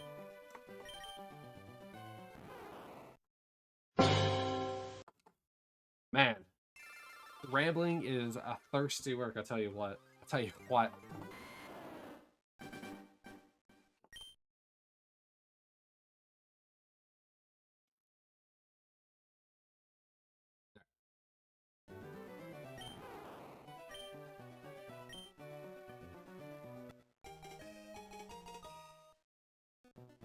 For clarity's sake, because I mentioned that I'm terrified of the Safarimon now earlier.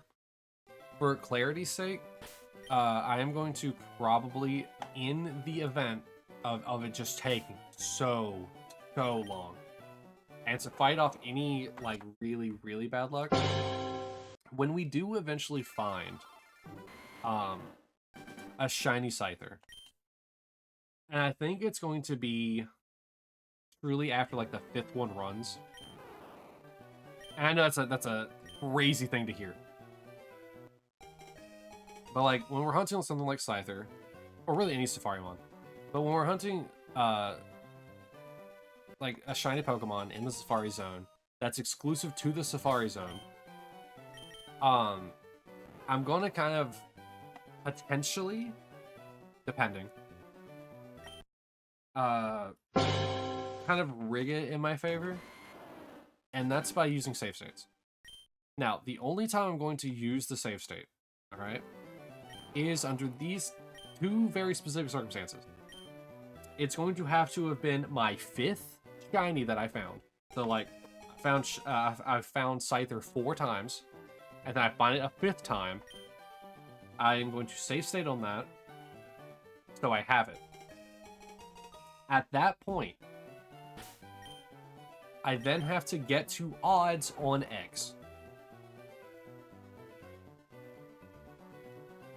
And I think if I meet those 2 criteria where I've seen Scyther 5 times and still have yet to catch it, and I've done 8,192 eggs, I should be allowed to load the save state and go get the Scyther.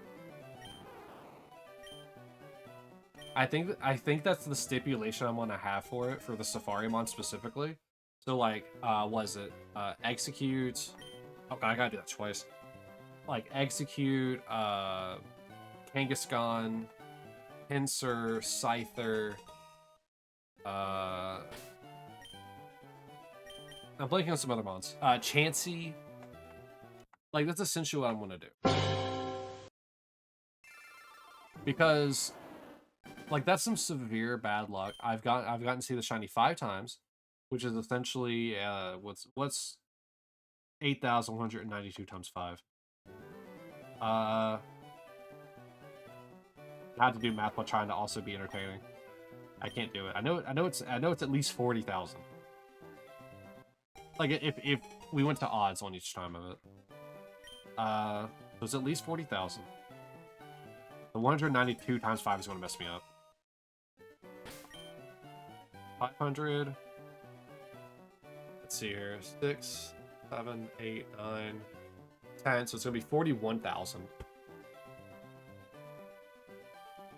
Let's see here. 9, 8, 7, 6, 5. 4. Ooh, actually, I have to, like, type in the chat.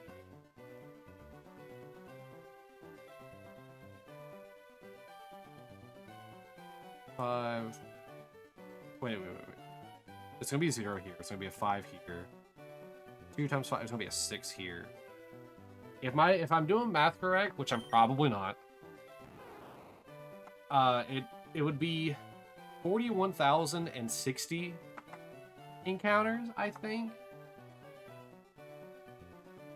Like, if they technically all went to odds. So you have that on top of the extra 8,000 or so eggs. And so then, like, I mean, you're essentially looking at almost 50,000 you're essentially looking at 50,000 checks. If it is that convoluted for me to try and get a Scyther or a Pinsir or a Kangaskhan or a Chansey or an Execute, I think at that point I probably deserve a break. That's just my opinion on it. I'll probably have to, like, do a poll on it eventually whenever we get 4,000 years from now.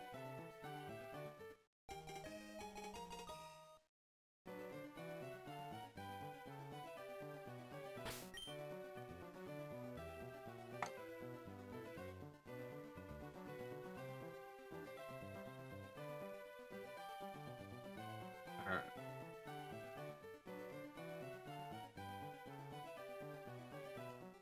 Here, actually, let me do the math instead of looking at my phone. So, it was 5 times 8,192. No, okay, I was wrong. It's 40. So it wasn't 41,060. It was 40,960. I accidentally added an extra 100. Regardless, I'd be essentially getting to at least 50,000 encounters. Like putting like barring any short-handed, under odds. That's what I meant by short-handed, but I just realized short-handed means like taking shortcuts. Barring any kind of like under odds potential, and you know none of them go over odds, it's almost 50,000, and I think I deserve a break there. I understand that like let's just give a random number here that has no correlation to what I'm about to say. Let's just assume like 60 people that are like shiny hunting don't have the privilege of save states. And so like in a sense of speaking, I am cheating. But like, man, you're really gonna harp on me when I've had over 50,000 technical checks for a shiny that runs from me.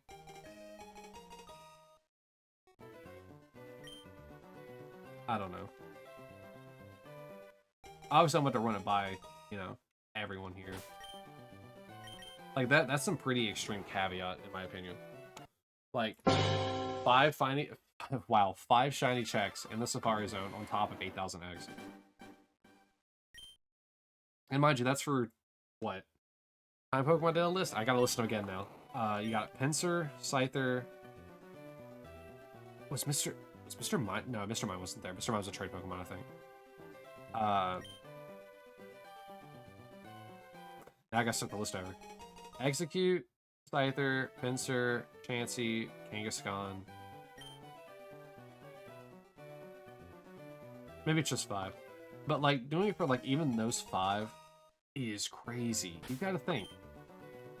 If we had the roughly 50,000 for each of those Pokemon, that's 250,000 checks for 5 Pokemon. Barring this weird stipulation I made.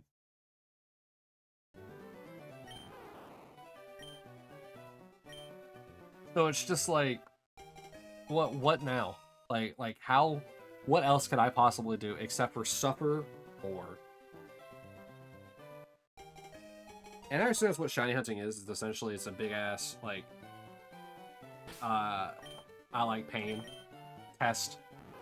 How long can you endure the pain before you give up?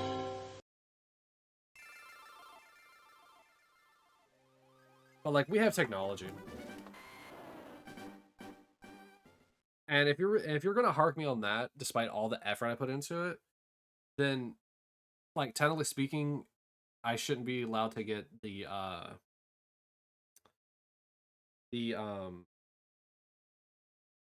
unique the unique mons. I'm trying to think of what they're called. It's the event Pokemon. That's what it is. That were like locked behind events that you should have been there for. Like they wouldn't technically count. But I'm allowing them because like I'm allowing their event to unlock, but I still have to shiny hunt them. That's what I meant by like as legit as possible. It's like some things are just like are like out of your hands, man. And I understand it's like one of those things where it's like, why don't you just go hunt a different Pokemon? Well, yes, I could do that. It also still makes it like impossible to like want to go back to the other ones when I could just hunt another Pokemon. It's why whenever I got to half odds with Bulbasaur, why I wanted to like temporarily break away from the shiny hunt. Because I had went from 0, well, not 0. I went from I think 1,000. I think it was like 1,400 maybe. To essentially what was half odds, stream after stream after stream after stream. After having gotten to Fuchsia City on Fire Red. So it's just like I wanted a break. However, that won't be happening with Squirtle whenever we get to half odds. I'm not going to be like, oh, got to half odds today. Time to go back to Fire Red tomorrow. Or next stream. The next break probably won't happen until I get 2 odds or until I get one of them shiny.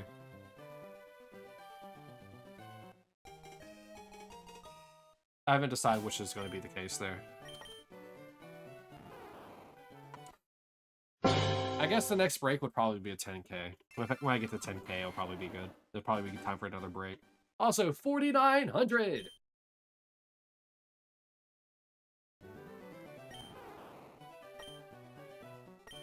I am terrified. We have, what, roughly 200 more checks to do today?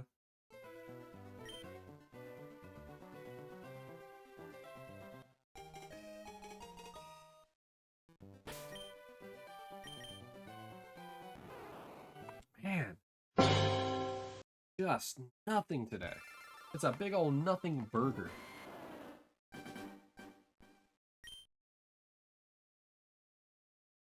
I'm glad I've gotten fairly proficient at doing this, though. I guess after you've reset a couple of times, aka at 5,000 times, you kind of get pretty quick at it and can figure out when to reset.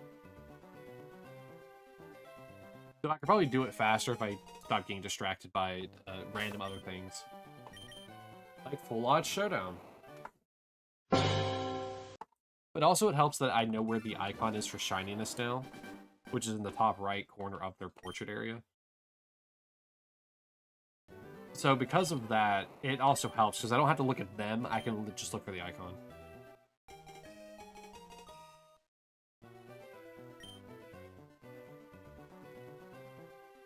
The only time it's going to be kind of a slight problem, like, later on is, I don't know how eggs hatch. Like, I don't know if they hatch and then they show they're shiny, or if they hatch and you gotta go into their summary to see if they're shiny. So that I'll probably also do research with the eggs. I don't really have much of a problem seeing if they're shiny, like, whenever they show up, like, in random encounter. Or in the case of, like, Articuno, Zapdos, Moltres, and Mewtwo stagnant locations. I guess, technically speaking, Snorlax is also a stagnant location. It's just going into the menus sucks. Like, look at Pokemon.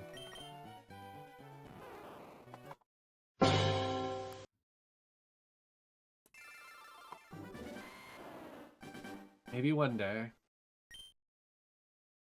I wonder what game actually introduced the idea that you could see the shiny in the summaries. Or, sorry, before you even, like, pick it up.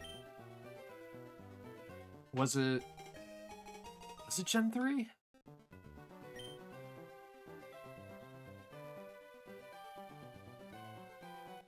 Oh, now I gotta see. I gotta see the Pokemon trios. I can't remember what they are now. Trio starter.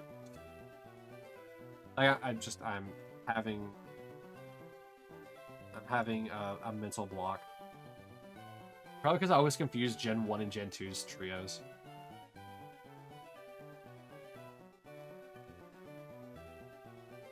Was it Gen 2 with Cyndaquil? Could you? I don't believe you could see Cyndaquil. Maybe in Heart Gold and Soul Silver you could. What? I wonder what gen allowed you to start seeing it in the screen before you pick them. What gen lets you see the shiny or picking it up? Oh, sorry, it lets you see the shiny starter. I should clarify that. Heart Gold and Soul Silver. Is that the only one? Is it only in Heart Gold and Soul Silver?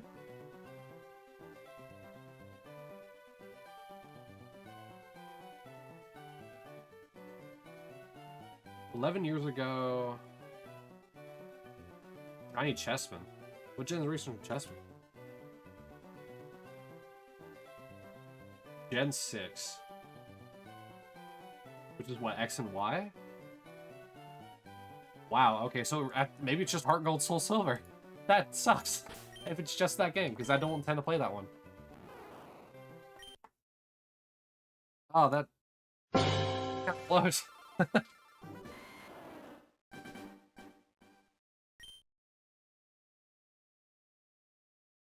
Oh well.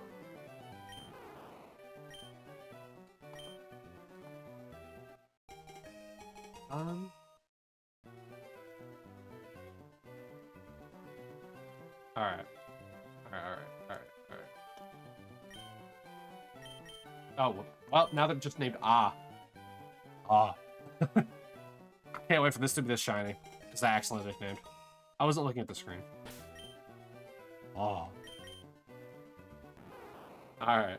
None of them are named Oh.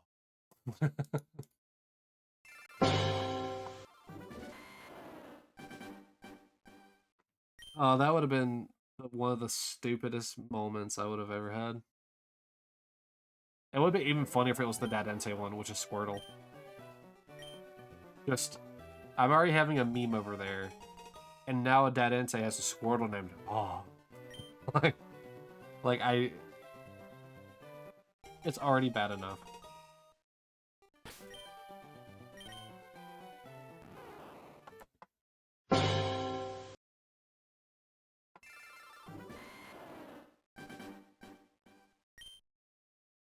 I wish I could do that soundbite. It'd take me a minute to find it. I don't have like a stream deck set up. Just with funny, whoops, just with funny meme noises. Oh.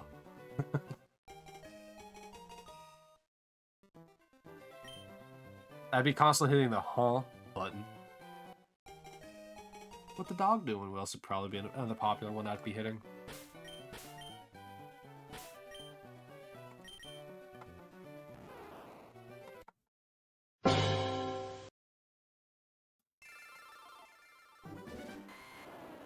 Also, in all three sets, right, that we've had so far with double hunts, so Charmander and really the other two starters, Snorlax and I think it was Bulbasaur that I was hunting, which is why I think it's 1,000 ahead. Actually, that makes perfect sense why it's 1,000 ahead now that I think about it. Yeah, so when I started hunting Squirtle, I got the Charmander really quickly, shortly after that, right? Which means that Squirtle was never really the main hunt anyway. Charmander was. And then when I was hunting Snorlax, I had Bulbasaur on the side. Maybe I hunted Bulbasaur as well when I was doing Fire Red, or when I was doing Charmander. But I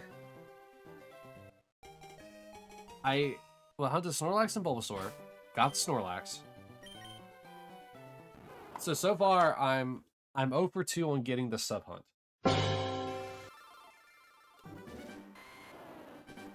Each time I've had a sub hunt, I've gotten the main goal. Granted, it always kind of devolves into me doing the main hunt anyway, or doing a sub hunt anyway. Because this way I can kill 2 birds with 1 stone. Especially helps whenever I'm kind of doing similar things on both of them. Like the Snorlax and this can be kind of done the same way because they both involve resets. But like I couldn't do this with a random encounter mod. For obvious reasons. I mean, I kind of could. Just like while in text boxes, run around and see what Pokemon I find. But it'd be so slow. It'd be so slow on the random encounter part of it. Just for the sake of being able to do resets. Because also I won't be able to reset the games I'm doing resets on without resetting the other one for random encounters. So unless I'm doing hunts of the same type, I won't be doing multiple games like that. So like if I'm hunting like a Kakuna, I won't be doing like soft resets for Squirtle or Bulbasaur.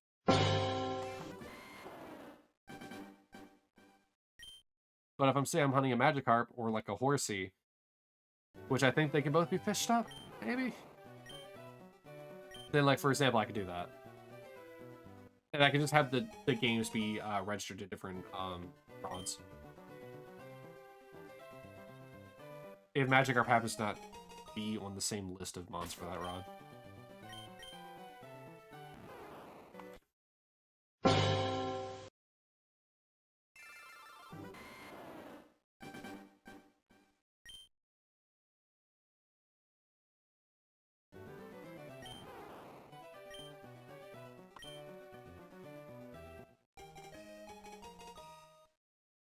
You know, it just occurred to me.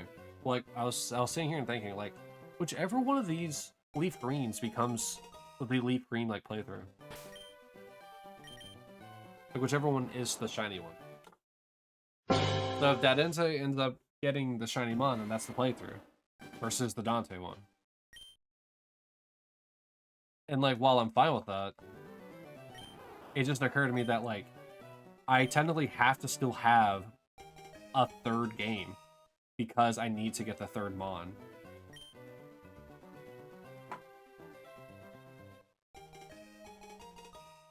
So for like this game, I have to have a third game regardless. Second, third, and fourth gens, I don't because there is a third game. Even if the third one terrifies me on its shiny odds. Which are almost essentially the same anyway. It's just kind of annoying.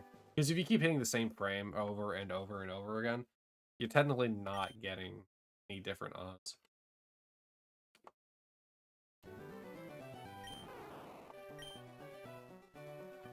I might have to get Eon Timer displayed on screen just so that way I don't keep hitting the same time frame.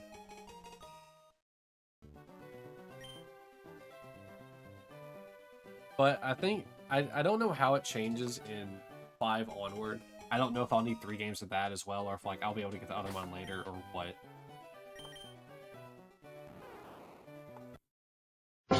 I'll probably end up having to do that, and it'll probably end up having to be like that until, like, Gen 8? 7? 8? Third one's on the Switch. Oh, actually, you know what? No, I'm wrong anyway. 7 and 8 don't matter. Or, what, I'm saying 7. 8 and 9 don't matter. You can't get their shinies, you can't get the shiny starters out of the gate. You have to breed for them. So it doesn't matter for them. I can play the 2 games separately and just transfer them to whatever one I want. Or transfer the third one to whatever I want. So I'll make a third game temporarily, transfer it over, and then do it there. This way I don't have to play through the games 3 times.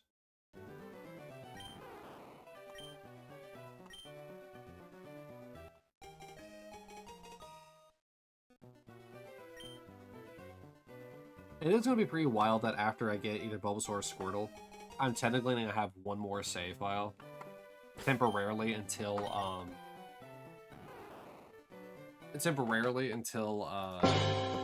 manage to get the third shiny. While I conveniently am also doing another soft reset, like E or something. That's something I need to keep in mind. That every single time I do a soft reset hunt, like any of the legendaries, I need to pull up whatever, Mon I happen to be missing. That's going to be very important. I don't want to have to get to the point where I'm only hunting, like, one of these 2 Mons. And only them.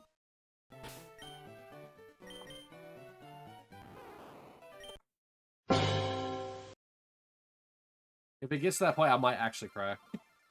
Like, live and in 4K. Off webcam, right? You'll see, you know what? I'll get a webcam, it'll be in my hands, and you'll just see the tears. That's it. Why? Like the why hands. You'll just see me. Oh, hold on. I still have the image saved here. You just see me like this. It's the one on the one on the left. But like, I'll just be like that. Why? With very manly tears over a children's video game.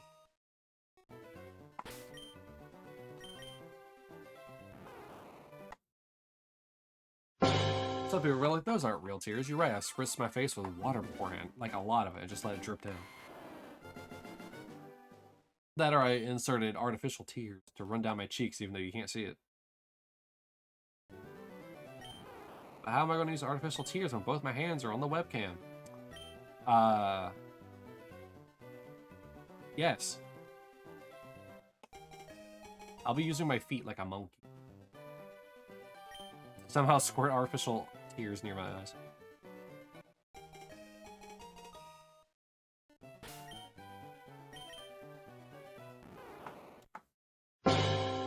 Woo.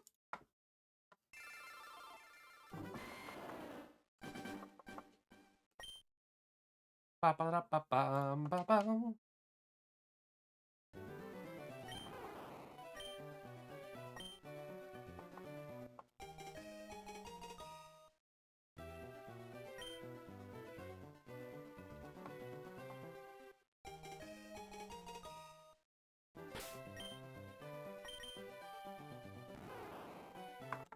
I cannot wait to see that star. Those stars are going to... They're going to light up my world like nobody else. The way that they shine gets me overwhelmed. It ain't hard to tell. I don't know all the words to that song.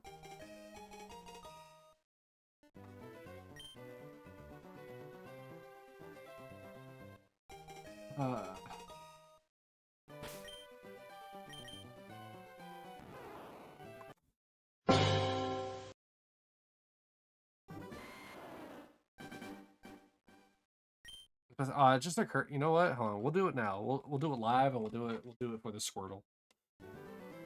Hold on. We gotta do it live for them. Hold on a sec.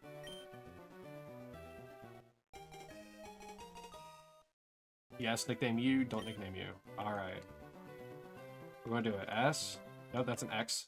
W. A. T. SWAT. All right. For.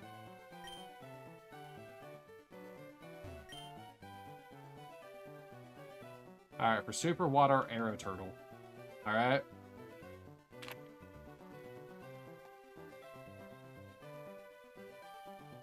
This is the one.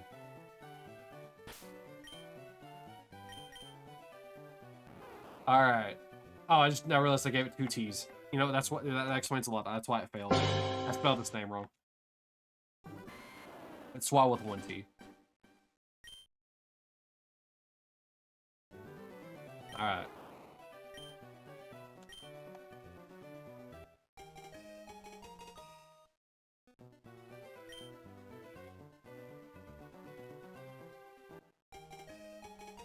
Also, I had somebody ask me before. I think it was Sal who asked me about it. I didn't nickname him. Failure. I think Sal asked me like, why is I don't make the previous like mods what they're going to be? Because like the Charmander I caught before is going to be a Charizard, right? So like, why not put it there as the Charizard? And like, I guess that is kind of like slightly misleading, like because of the fact that all right, how? Oh well, I guess they're both gonna be called SWAT.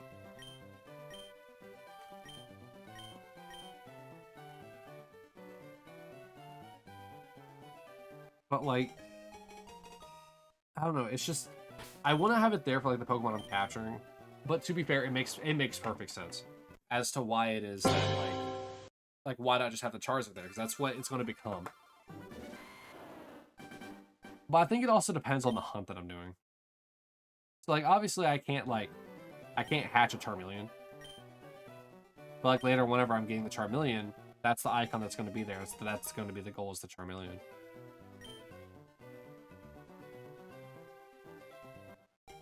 But because of these are like these are technically starter hunts, I'm hunting the starter itself, not for the Charizard.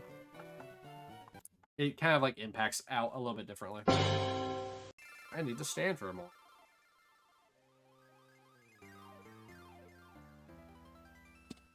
My hip is acting up. I am old.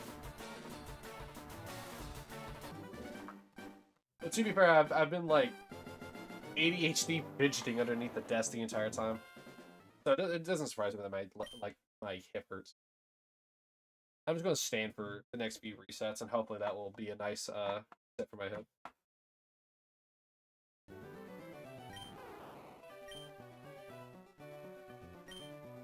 Whoops.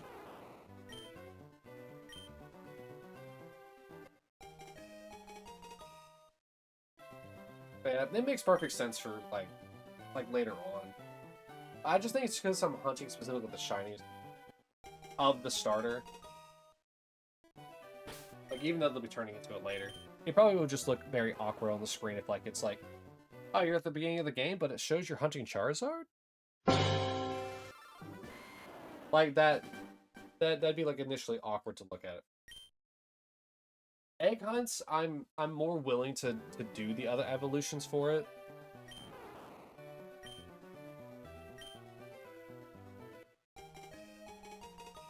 I don't know. Because I mean, in theory, I'm never really going like third evolution current goal is never really ever gonna be there. Because the first mon that I get in the first mon that I ever get in a set is always going to be evolved over, even though I'm technically hunting the one. I guess in theory, Let's use Scizor, for example. I guess, for example, I could do it that way. Like, where it's like, oh yeah, this is what I'm hunting. If you're hunting Scizor, then why are you hunting Scyther? Because in order to, you can theoretically never get a Scizor, like, in the wild, as far as I'm aware. So, like, in instances like that, I guess would be, like, the better time to have it. For like, hunts like this, it kind of makes no sense. Because obviously I'm going to evolve the Charmander that I got at the starter of Shiny Hunt into a Charizard.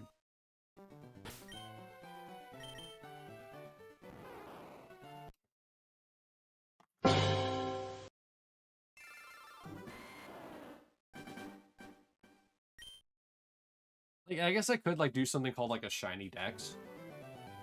Like, which would, you know, it's kind of funny. I really just jumped the gun. 35 days into this, and I'm pretty sure I talked about it before.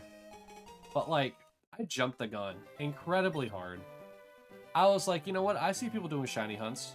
I want to do shiny hunts. But I'm not going to do just normal shiny hunts, just jump all over the place. I'm going to do a Shiny Living Dex. I'm going to completely skip doing a Living Dex, which is essentially having one of every Pokemon. Evolutions included. And I'm going to skip doing a Shiny Dex, which is essentially making sure that, you start from the lowest, and you've seen technically you've seen every shiny Pokemon. Because you would catch, like, the lowest one, like Squirtle, evolve into Wartortle, then evolve into Blastoise. There you go. The Squirtle lineage is good, and you're good for that in the Shiny Dex. Instead, I decided to go for a Shiny Living Dex, where it's both of those. What is wrong with me? Now I need a Shiny, and of every evolve, I need a Shiny. And I decided to just jump straight to it. Most people ease their way into it. Like, yeah, I've done, like, a Living Dex in, like, Gen 3. It was my favorite gen. I did it there. Nope. I've never done a Living Dex ever. Or, sorry, not Living Dex. I've never even completed my Pokedex ever.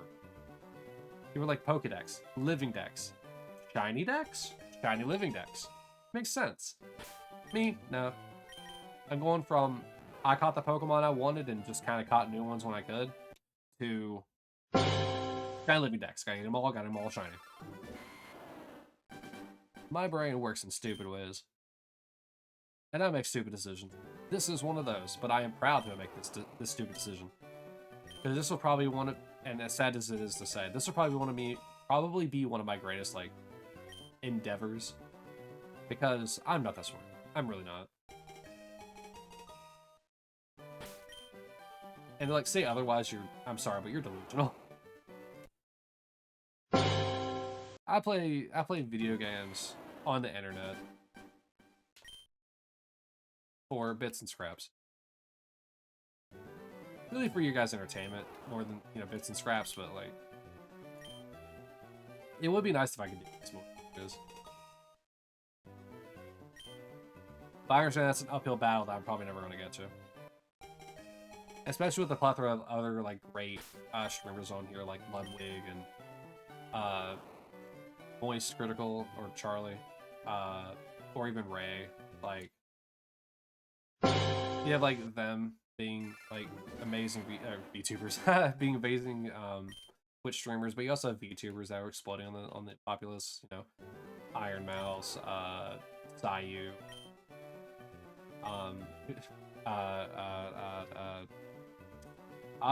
her name's on the tip of my tongue.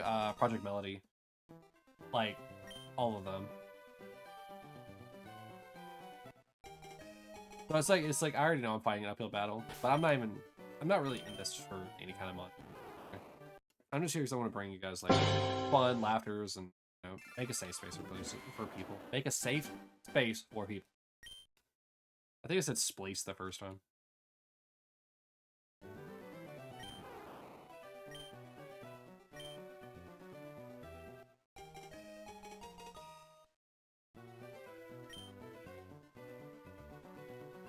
Yeah, if I can get giggles and laughs out of people, that's all I can hope for.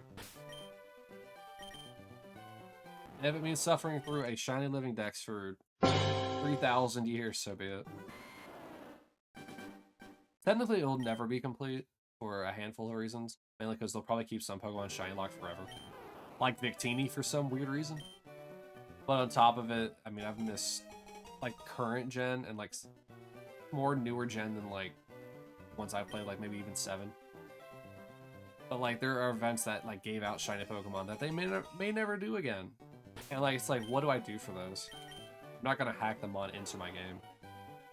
And like unless somebody I trust is willing to trade me their shiny one,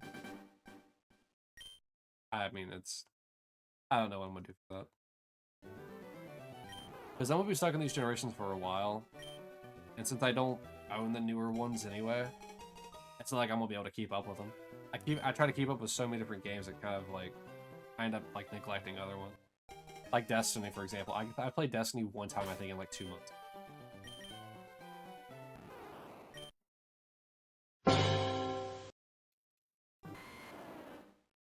Like I haven't even done the full story mode. I did like the last time I played the game before this recent time, I did a raid with some people.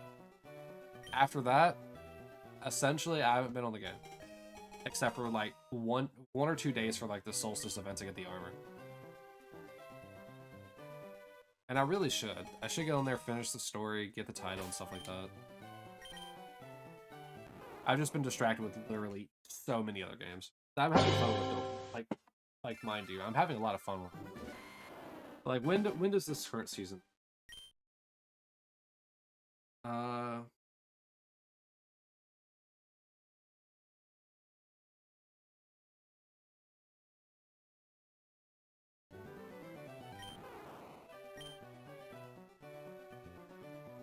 The first season, or sorry, first episode is what it's called. Ends. Oh, okay.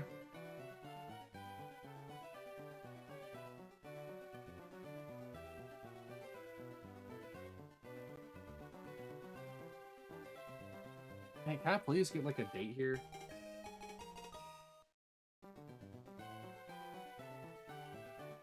Alright, the thing I went to was like, hey, here's the seasonal list for all of the seasons.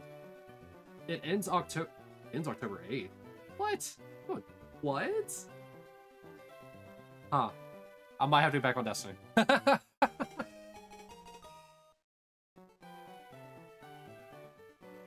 thought it was gonna be further out.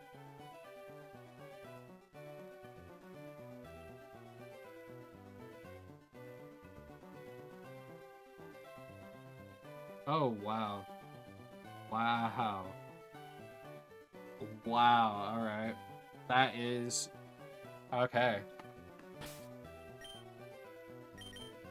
They're releasing...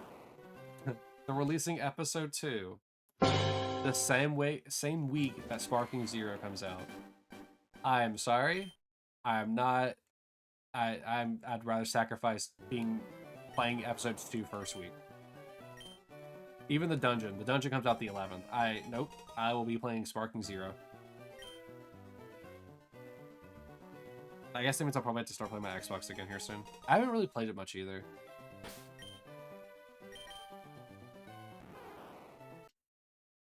I don't know the last achievement I think I unlocked on Xbox was like for Dark Souls 2's like I think hexes. Like get all the hexes in Dark Souls 2. Not Scholar of the First Sin, the original Dark Souls 2 on the 360. I think that was the last Xbox achievement I unlocked.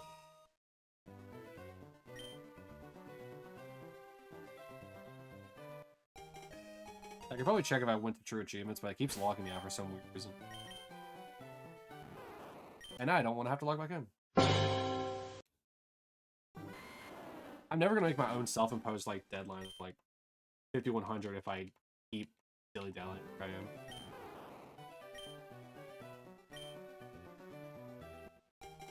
Jangle jangle.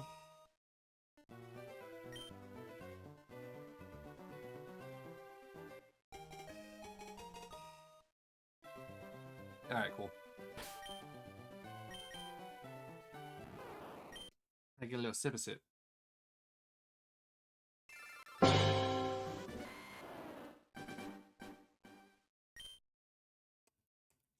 Huh. That is a problem. I have so much content to catch up on Destiny 2 to do it in, what, 2 weeks? 3 weeks? 2 weeks? I don't even. A lot of content to cover. Huh.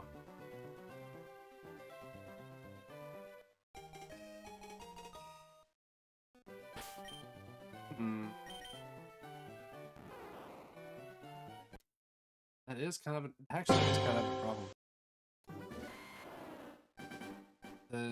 The GameCube event thing for achievements was, is a 4-month event. I don't know what month it started. I want to say it started in July, which means July, August, September, October, November will be the end, I think. And I only have the bronze so far. I need to pick it up. I need to be games faster.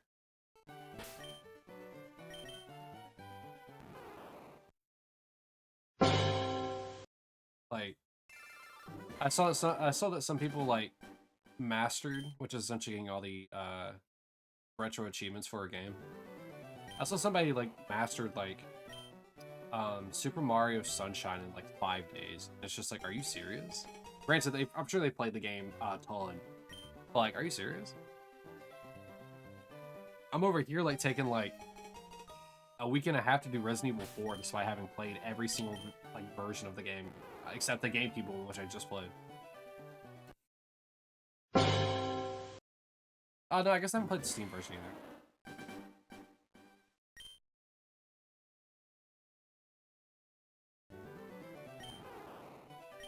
Still though, it's like I've played almost every single like generational version of the game. And yet it still took me a while to go through it, because I kept doing the optional challenges for some silly reason. Like, why don't you just go back and 100% it?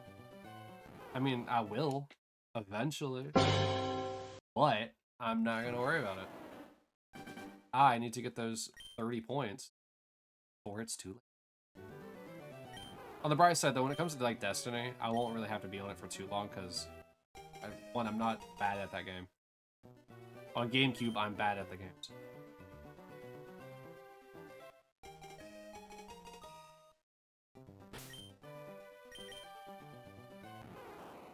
Alright. One more reset and we have hit 5,000 checks. We're slowly encroaching upon Charmander. Which, Charmander was my longest hunt so far. I think 17 days? Well, it was really 16 days in the start of 17. Because we got the 5,800 on day 16, and then 6 full resets into, or like reset hits. We got the Charmander, so at 5812. Nope, nothing. 5,000. Give it up for 5,000 resets. And we got 100 more to go.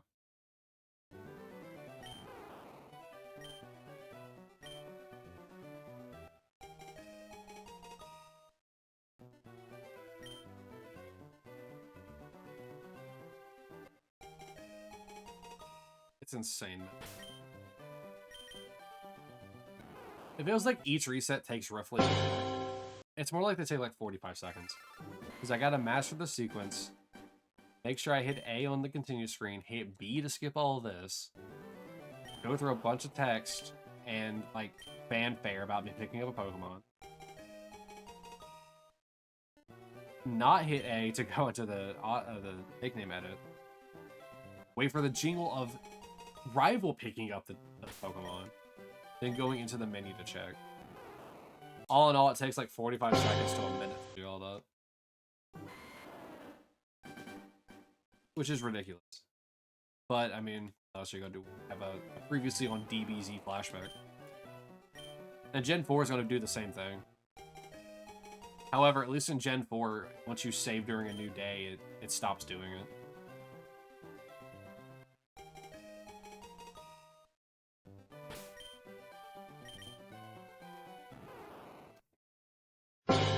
I can't wait to see the previously on Dragon Ball Z for the Fire Red game, because like I think we went up like I don't know, like 18 Pokemon or something ridiculous, like last time we were playing, because there were so many Safarimon that we caught. So many new Pokemon were caught. Not shiny, just in general. Like, if I do want to say, like, egg breed Scyther, I need a Scyther to start off, so. And if that's the case, I'd rather at least have it already out the way. Which I did save state for that. That's what was making me scared about the Safari Zone. I had to save state for a normal Scyther. Because it kept running away. Did you throw a rock at it, or did you throw food? Well, I wanted it to be easier to catch, because it's already a hard Pokemon to catch, so I threw a rock. I probably should look up the meta for Safari Zone. Gen 3 Safari Zone meta. You throw bait twice, and then you throw a rock 4 times, and it makes it so they never run, and they make it the easiest so they can catch. And now, who figured that one out?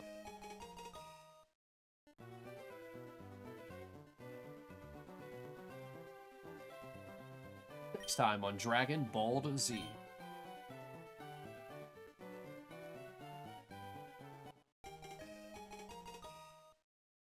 So, I just now noticed something kind of wild. So I have a band-aid on my finger, because whenever you go donate plasma, they have to check your protein levels, other things with blood, to make sure that you're good to donate plasma. Well, I still, like, I wash my hands fully, like, band-aid and all when I wash my hands. Which you should be doing. Don't get me wrong, you should be doing that. But I find it, I just now noticed that the blood, that you can usually see on a band-aid, isn't there. It's like, I somehow washed it away, out of the band-aid. Is that like a normal thing? Because I do it all the time, like, wash my hands with band-aids on. And like, I've never noticed the interior oil, like, washed away from a band-aid.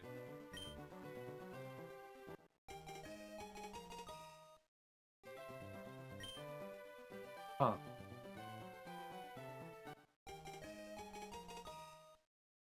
Also, have you never been to donate plasma before? But you have donated blood before? It's the same thing, where like they're drawing like a bunch from you, but instead of taking your blood, they give it back to you with a saline substitute for plasma. But man, I hate the fact that I have to wear the bandage after the donation for so long because of the fact that they're poking into a major artery. And you need that thing to clot. Otherwise you run into other issues.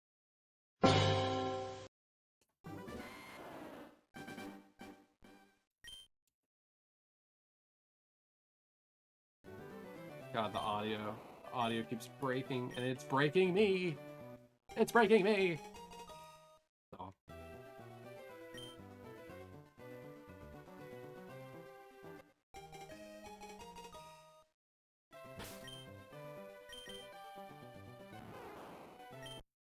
Come on. Just be nice. Why can't you be nice like your sibling Charmander?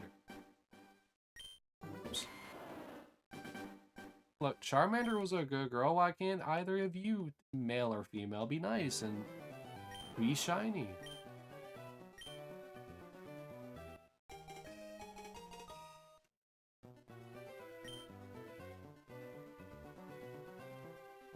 Give Dadente a clip for TikTok. That's not a clip for TikTok. I should also make them shorts on YouTube, but oh well. I mean, it's the same content. And it's good for viewership. If it blows up, you get to see more retention time, potentially. I probably should just upload it to you. Can I save my... I could save my own video from TikTok and upload to the shorts, which is really good.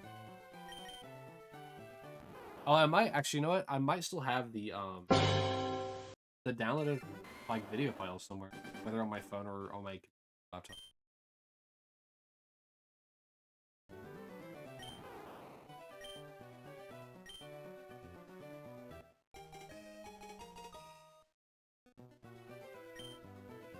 I mean, more exposure is always a good thing. Gotta get yourself out there. Make yourself explode in popularity. I can't say anything. I've never been a popular person, so I don't even know how to deal with popularity. Then again, I guess who's like streaming on Twitch, like I guess everybody there has probably had an awkward phase in high school. Or in school in general. How many people are streaming on Twitch do you think are the popular kids? Like, I feel like almost everyone that's on Twitch has, like, some kind of, like, social anxiety issue, or, like, antisocial issue, like, but it makes no sense that they stream. You know what I mean? Like, they have something that like, makes it so they, you know, don't want to interact with people, but yet they stream and interact with a ton of people. It makes no sense, but it makes no sense in the perfect way. Because, I mean, I'm somewhat the same way. Like, I'm not really, like, an extrovert or an introvert. Though, like, in person, I'm more of an introvert. But, like, online, I'm an extrovert as all hell. So, like, I'm both. And I don't know why. It could be the anonymity. I mean, it could be really anything. I mean, it could also just be the fact that, like, I'm able to, like, think about my words better. Like, before I type them out. Which makes it a little bit harder for streaming when I'm just stream of conscious talking. I don't know. But still, it's just funny that, like, you have people that don't want to interact with people being popular and interacting with people. And they do fine with it. They do great. Like, how many VTubers do you think are antisocial? Or, you know, or introvert? But yet, they still have plenty of people that they talk to online.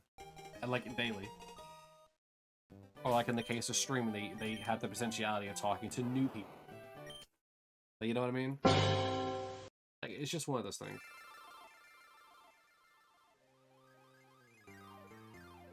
Wait, what? Hold on, wait, huh? Wait, what? Hold on. I scrolled over something I should not have scrolled over. What? What?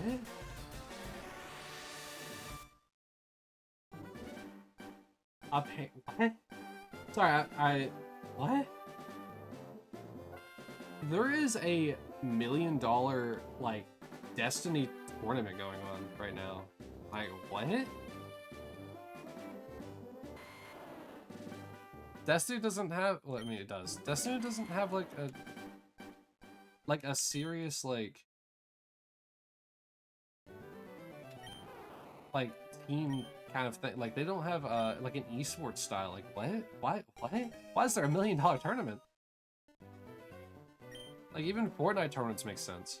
Call of Duty tournaments make sense. Valorant tournaments make sense. Destiny like, Destiny 2 tournaments? No. That makes no sense.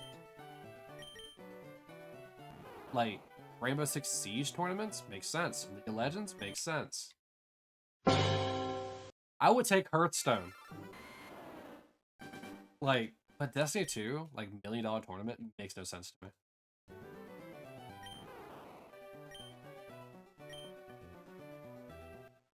Like all the games that I listed, as far as I'm aware, I mean, there's really no, like, there is variance and stuff like that. Like, in Siege, you can have different, like, customizations and loadouts and stuff like that. But, like, Destiny has so much randomness to it that it's almost... It's wild, because there's no, what's the word I'm looking for? There's no constant.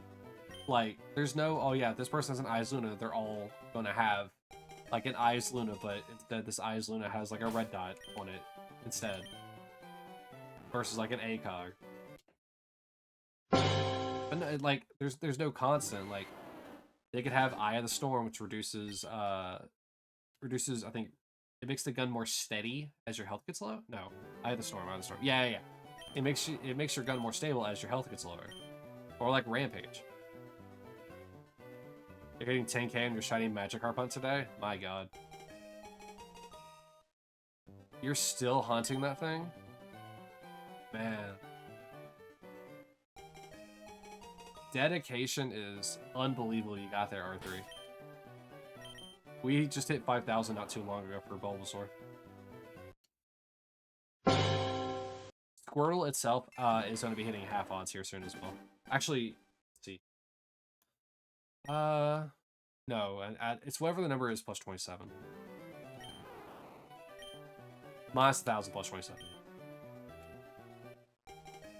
But yeah, Squirtle will be hitting half odds too, because it's a what was the number? It was like 973 or something like that. Actually, less than the total resets on the screen right now.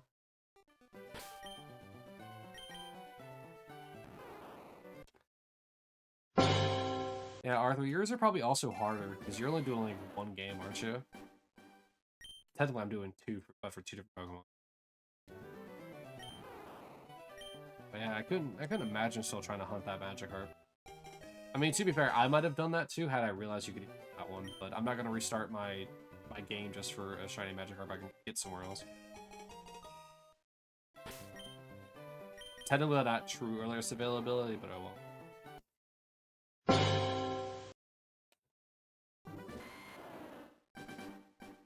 Yeah, some money I don't have.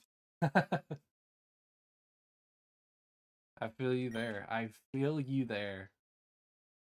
How you doing today, R3?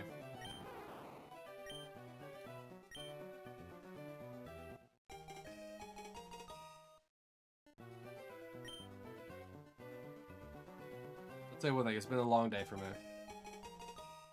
Really, it's been a long, like, 4 days for me. Just because I haven't been sleeping much.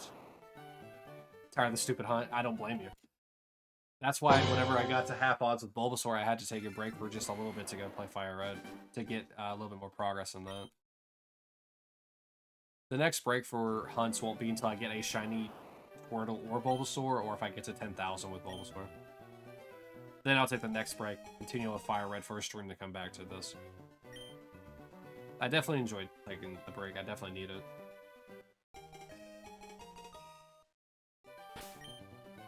But hey, Arthur, you'll get it. And look, you can show your perseverance. Like, whenever you do get it, you got something to flex on people, man. Like, you've hit over 10,000, which means you're over odds now, but, like, you over odds a Magikarp that you have to buy from the merchant. When? That's a good question. When indeed. But you'll still get to flex it. You'll get to flex it. That's granted, that's pride talking, but like, you'll get to flex it.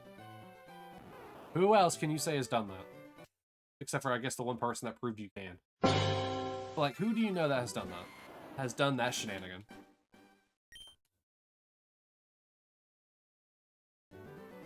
If it wasn't for the fact that Sal already has Magikarp named in here, I would name the shiny Magikarp that I eventually get after your name.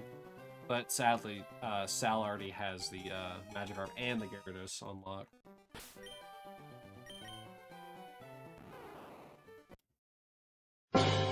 I mean, I guess I could give you the second best in Relicanth. Relicanth's gonna be frustrating to get. You found a guy who found it on his first soft resets. That's you know, silly luck for people. I mean, I got the Snorlax in 1009. But man, it's just silly luck.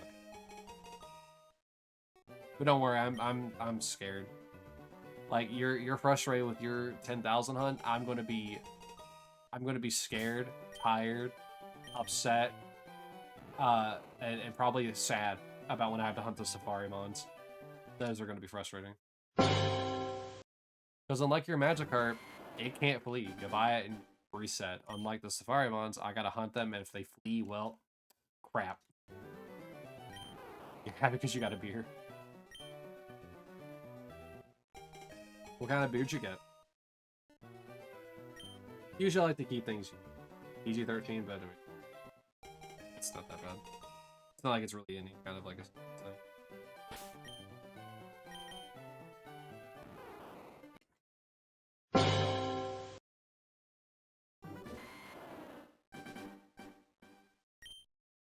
Personally, I'm not much of a beer friend, but I understand like other people like it. I don't like the kind of yeasty flavor. That's called elk brew. You tell me an elk brewed that beer?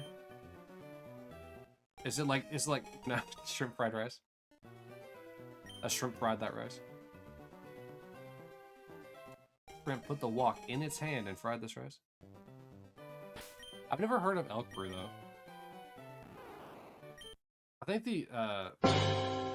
the only beer I've been able to tolerate has been Guinness, and that's just because it doesn't have a yeasty taste. Does elk brew have like a kind of like a yeasty kind of like weedy flavor to it?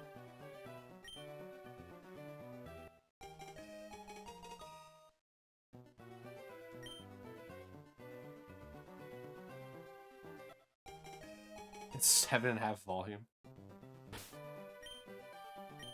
Whoops. Once again, frame parking the menu.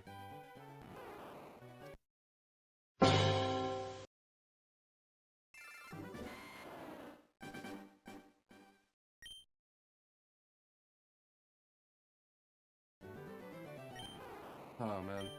Wait, so it's one of those like normal size cans, or is like the measurement like, or is it like one of the big ones? Because the measurement that you said, I really don't know it. I'm used to some cans just being like size, and that looks like it'd be a normal size. I actually don't know how much normal beer is. It's a glass bottle. Oh.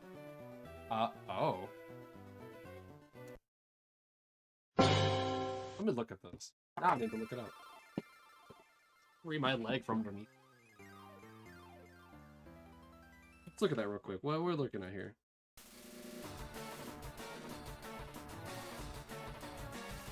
Oh, it's Swedish. Huh. Oh, 7.5. Oh. VOL. That's not volume, it's the content.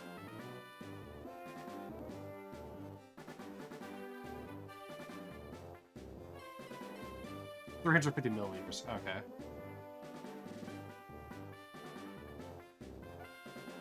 That looks interesting. I guess I could, like, if I ever found it, I'd try it out once to see what it tasted like. If it tastes weedy or yeasty, I won't be able to drink it. Like, I don't get how Cat is able to drink it. Like, any kind of beer. You know, I guess, do sours count as beers? Like the Sour Monkeys? Because those don't taste bad. I don't like them, though, but they're just not bad. It's a strong beer. Then yeah, then I probably wouldn't like it if it's a strong beer. Probably just means it's yeast or wheat flavor. Pretty strong. But elk brew does sound like it's a pretty cool name for it.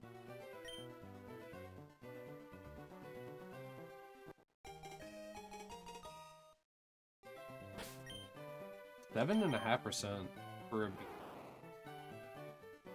Not bad. I mean, it's better than most. Most are like, what, 4.5 or 5.5? They're meant to socially drink, not to do anything else.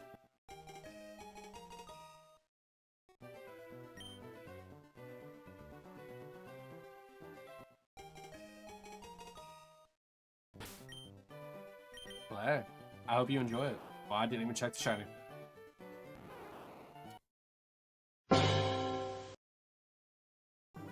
And when I say keep chugging along, I mean on the Magikarp resets, not on the beer.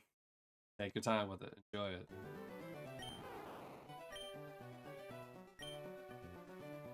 I really need to be enjoying like my water.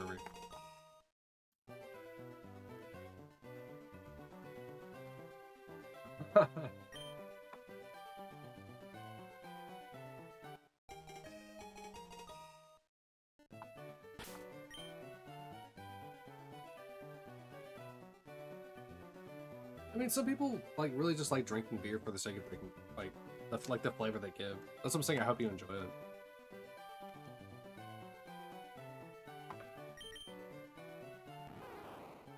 It's usually what I do whenever I find like a drink that I like is I'll sip on it rather than like drink it.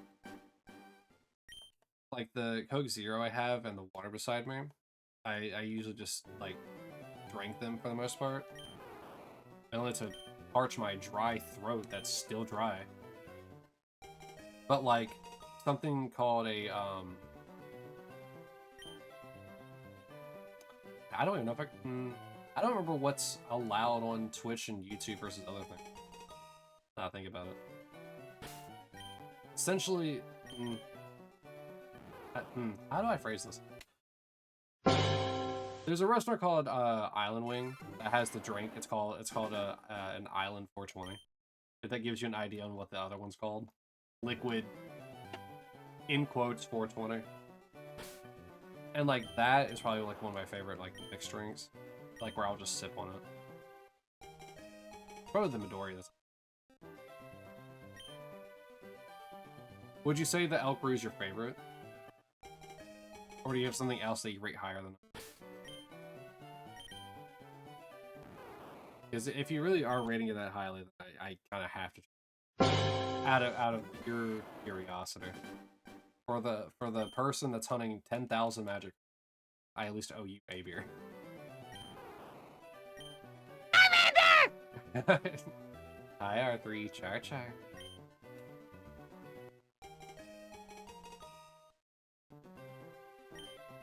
I don't know why I started doing it like that, but oh well. Obviously, people keep redeeming it for a reason. Whether it's goofy or people enjoy hearing it, I don't know.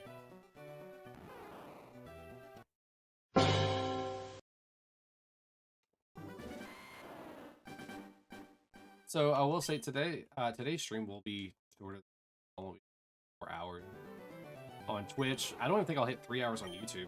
I'm looking at the time. But it will be a shorter stream today, mainly because of getting off work to coming to do this after donating plasma. The tiredness is hitting.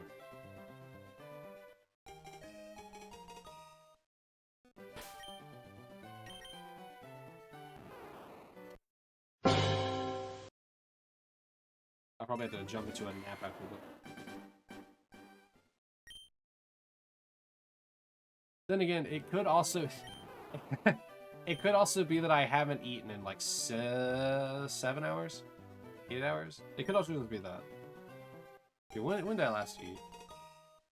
5:30? So... It's almost 3. So 2.5 hours after that. Oh, I haven't eaten in like 9 hours.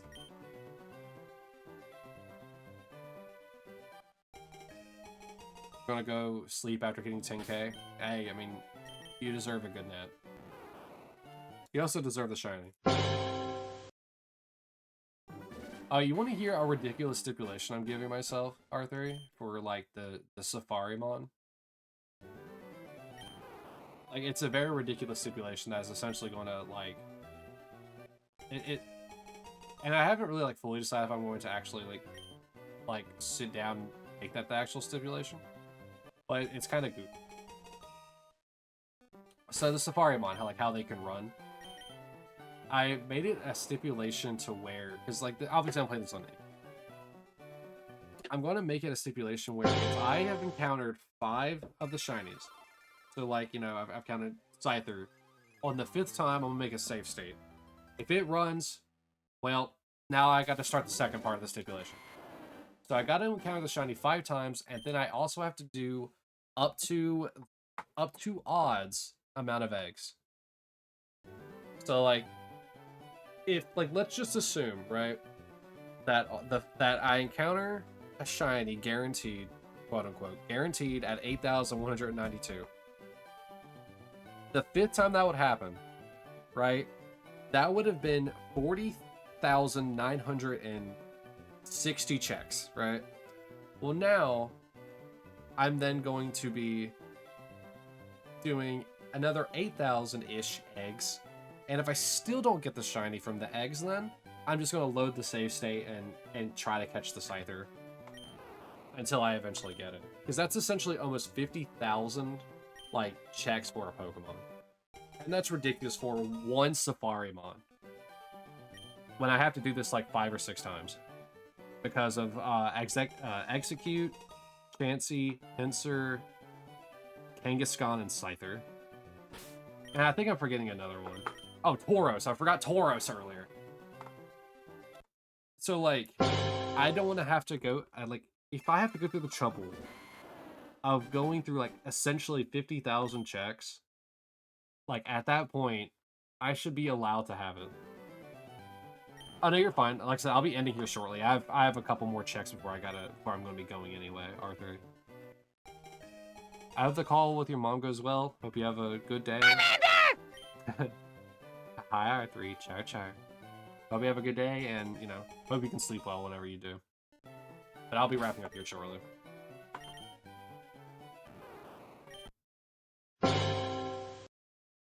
Yeah, we have, essentially 6 more resets, or 12 checks.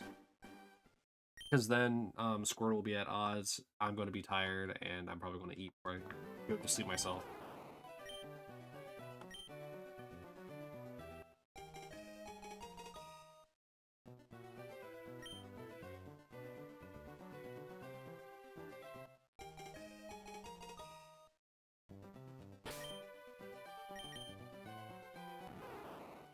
Alright. 5 more. 5 more in the house.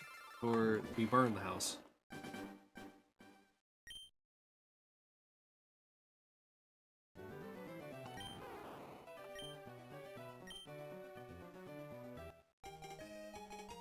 Could be a situation where I start singing Fuel by Metallica. A very bad rendition of, I'm gonna say Mike Wazowski. Of, oh, what? Why? Ooh, I'm blanking on his name. I thought of Kirk. I thought of Lars. James. I want to do a very bad rendition of James Hetfield's.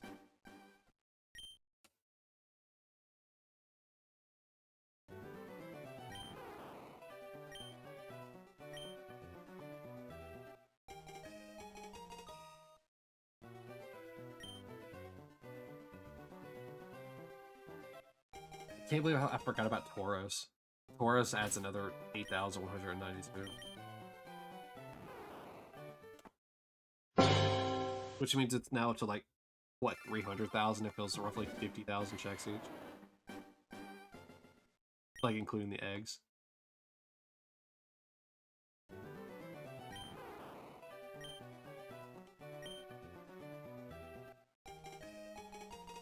That, 300,000-ish checks in one game for 6 Pokemon.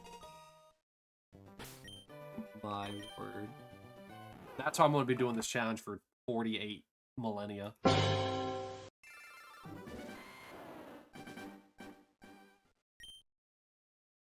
going to be actually like, I don't know, like 72. I'm still going to be in Fire Red and Leaf Green, and we'll be like, God cannot let me die until I get these Pokemon. May the odds ever be in your favor.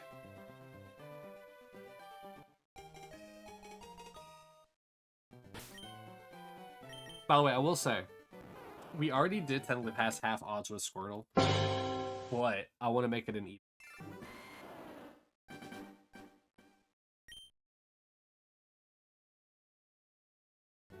Alright, so after this, we're going to do one more kind of check. We're going to do one more check for 1 Squirtle so I can make that an even number. Actually, I need to do 3 for it, I believe. No nickname. I need to do 3 so that way I can get it as an even number instead of having this weird 27 that I constantly have with it.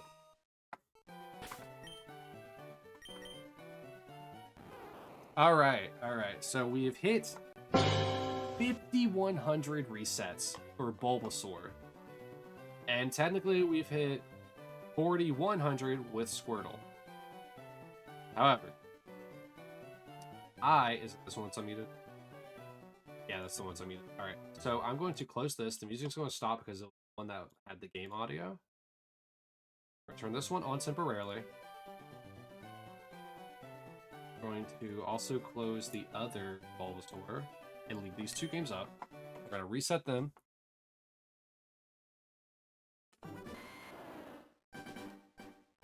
Also, just temporarily since I can. Count, property, squirt. That was Snorlax? Alright, yeah, so you can see right here, here's that weird number I was talking about.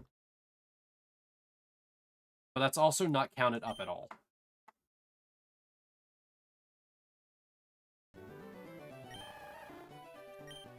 Because it doesn't increment the entire time while I'm doing it.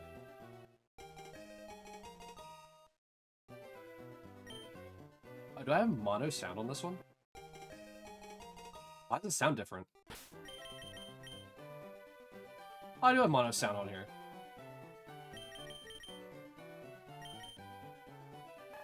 Alright, so no one Squirtle. Oh, it's still selected on the other one. Forgot about that. Let's try this again. Oh, well. Didn't realize it was incrementing in sets of 1. Alright, we'll close that one. Alright, last check of the day. And it's for a singular Squirtle.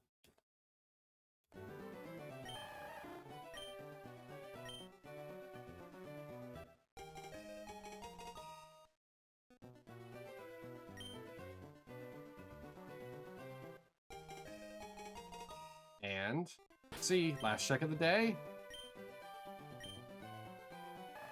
Ooh, alright. Oh well. Alright, so let me also edit in here so that you guys can see it live. Come on. Edit. It's supposed to be 41.